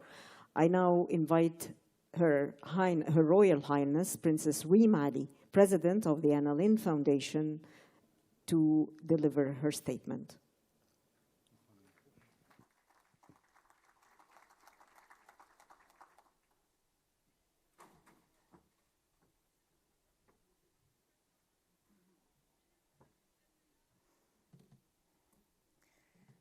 Your Excellency, Mr. Guterres, Secretary General of the United Nations, Your Excellencies, ladies and gentlemen, dear hosts from the Kingdom of Morocco in the beautiful city of Fez, a city that centuries ago drew scholars and intellectuals such as the wise Ibn Rashid to its fold. A very special greeting to Minister Miguel Ángel Moratinos, the High Representative of the United Nations Alliance of Civilizations. The aims of his organization are noble and more needed than ever in our troubled times. It's been my privilege to know and work with the first leader of the Alliance of Civilizations, the late President Sampaio. And I look forward to the Anna Lindh Foundation being able to cooperate with the UNAOC, particularly because Mr. Moratinos is one of the main people behind the Barcelona process, which gave birth to the ALF. It's a true honor to be speaking alongside such an eminent group of people, all of whom significantly serve the global community with distinction. Among them, His Excellency Mr. André Azoulay, who is no stranger to our work. I just hope I will do justice to what he instigated some 20 years ago as the first president of the Anna Lindh Foundation. Voices of the wise. It immediately invokes voices of the giants who walked this earth not so long ago. Abdel Qadir al-Jazairi from the country of my birth, Mahatma Gandhi, Nelson Mandela, also people like Eleanor Roosevelt, Desmond Tutu, Dag Hammarskjöld, Georgi Sampaio, Boutros Ghali, Kofi Annan, King Hussein. They all worked relentlessly for peace, striving to make us understand how terribly important it is for us to live in harmony or in tolerant societies where mutual respect is key. No one can forget Nelson Mandela's words when he defended himself in the now infamous Rivonia trial, after which he was condemned to life in prison. I have cherished the ideal of a democratic and free society in which all persons live together in harmony and with equal opportunities. It is an ideal which I hope to live for and to achieve, but if needs be, it is an ideal for which I am prepared to die. Now imagine if after Mandela's words, as they were heard in 1964 by apartheid South Africa, instead of condemning the man to life in prison, they had invited him to negotiate. The people of South Africa would have been spared 26 years of conflict, repression and humiliation for the blacks, and isolation, severe sanctions and boycott for the whites. And the country, and indeed the rest of the world, would have enjoyed 26 years more of Mandela's leadership. A lost opportunity if there ever was one. The wise Rigoberta Menchú, who received the Nobel Peace Prize 20 years ago, said, "There is no democracy without respect for the identity and the dignity of all cultures and peoples." Like her, the wise people I mentioned earlier have taught us that the pathways towards peace are about applying democratic principles which call for equalitarian exchanges with the other. But they have also all stressed that it is not enough to make beautiful declarations. It is essential that they be followed by determined, well thought out, and well executed actions. Ladies and gentlemen, we at the Anna Lindh Foundation have such aspirations. At this time, we are facing complex challenges as a consequence of several crises: the pandemic, Syria, the ongoing Palestinian-Israeli conflict, where the killing of journalists like Shireen Abu Akleh remains unaccounted for, Ukraine, as well as climate change and the cost in human life and suffering that they entail. These challenges are not only more complex, they also seem to be multiplying. The Anna Lindh Foundation for Intercultural Dialogue was born from the realization that it is not only possible but also greatly desirable to change some of the realities of our Euro-Mediterranean region through the role played by civil societies on both shores of the Mediterranean. But promoting intercultural dialogue today demands more varied and innovative solutions, action-oriented ones, most of which can be found within the network of 4,500 young NGOs that are under our umbrella. These NGOs are led by passionate young people with knowledge and ideas that can help build bridges with all those who need to be included within our societies if we are truly to work toward peace.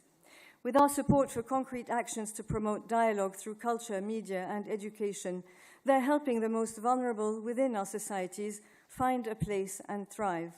They are bringing women, refugees, and people of all creeds and skin color together, giving a voice to those who have none with mutual respect for one another.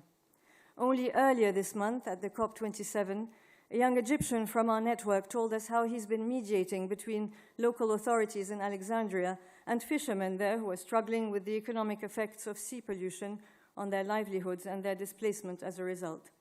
Harnessing technology, Bulgarian, Turkish, and Tunisian youths have been collaborating to help people in culture build plural, tolerant, and diversity-friendly societies.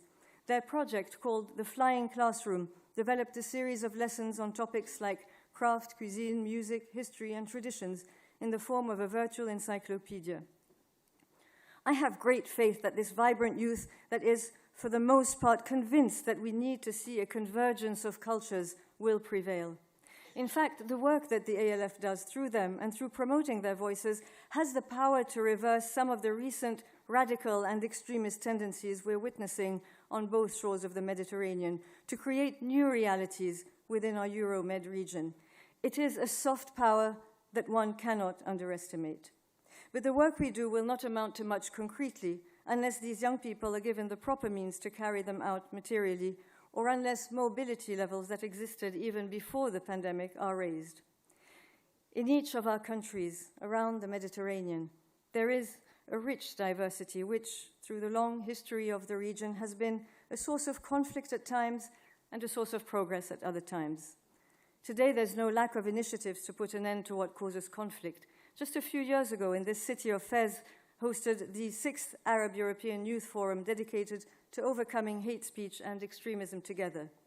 There's a new deal announced at the World Humanitarian Summit a few years ago that warned that civil society should not be seen as window dressing, but as a central tenet for peace building. Leaving people out, ignoring their voices, perpetuates a cycle of violence. It is crucial to harness the powerful force for peace that exists within our civil societies. So as far as we're concerned at the ALF, the pathways for peace go through the youth. Theirs are the wise voices we listen to as well.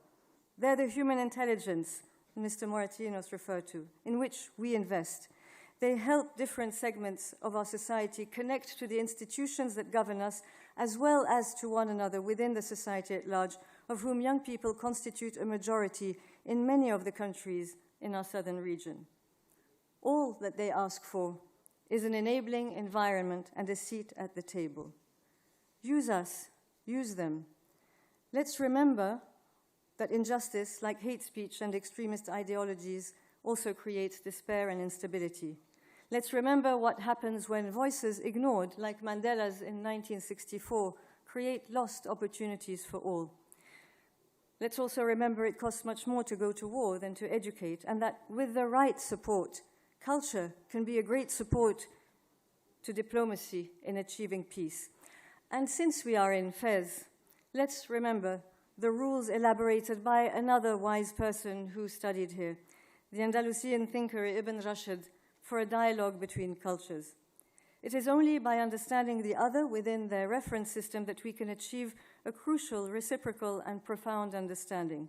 Let's acknowledge, as he did 8 centuries ago, the right to difference and use understanding to achieve tolerance and indulgence.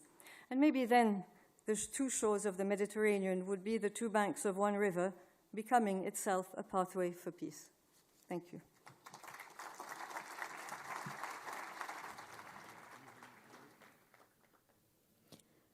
We thank Her Royal Highness, Princess Rima Ali, President of the Anna Lindh Foundation.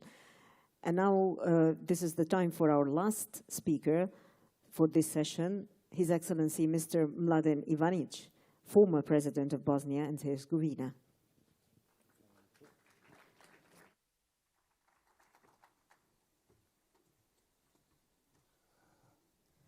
Secretary General, Mr. Maratinos, hosting country, I am first time here in Fez, and I very much enjoying this beautiful city, and I am much more, let's say, rich with the new knowledge about the other civilization. Being last means that you are all a little bit tired. So I will try just to say a few words based on the experience of Bosnia and Herzegovina.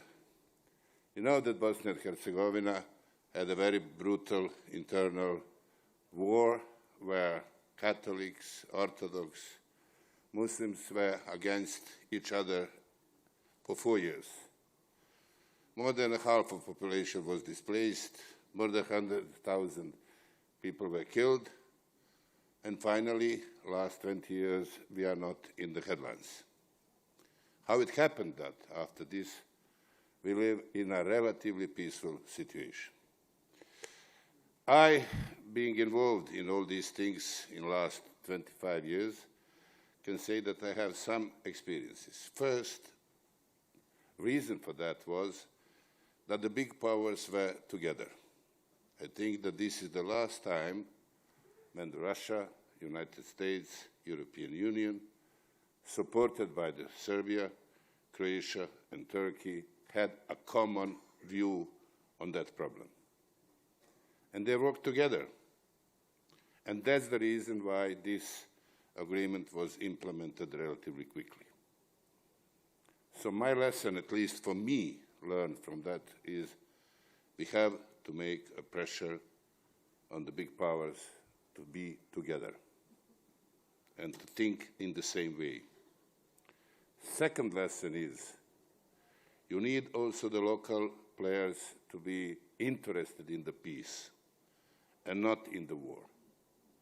And for that, we need the pressure of media, we need the pressure of NGOs, we need the pressure of the different institutions. And the third lesson, typically solution is somewhere in between, that there is no real winner, but also no real loser in that game. Because if you have a winner, you have a loser. What the loser will do, will wait the second half of the game to do it. I'm very proud that I'm a member of NGIC because they promoted all these approaches everywhere. But I really believe that the only place where all this can be done is UN. I don't see any possible replacement on the multilateral level of that institution. Everybody will say UN is in a crisis, but I don't see any other option. And I really believe, Secretary General, that it's possible to make pressure and that it's not, you cannot do it by yourself, but all the member states. They have to have a feeling that it's possible, and we all have to make a pressure on really, especially on the big powers and regional powers in the areas of the conflict to behave in a way which is acceptable for all of us. That pressure is something which is needed, and that pressure has to be done especially by the member states. So this was my message, and thank you very much. To be a privilege to be in this society, the group of the very prominent figures. Thank you very much. Thank you.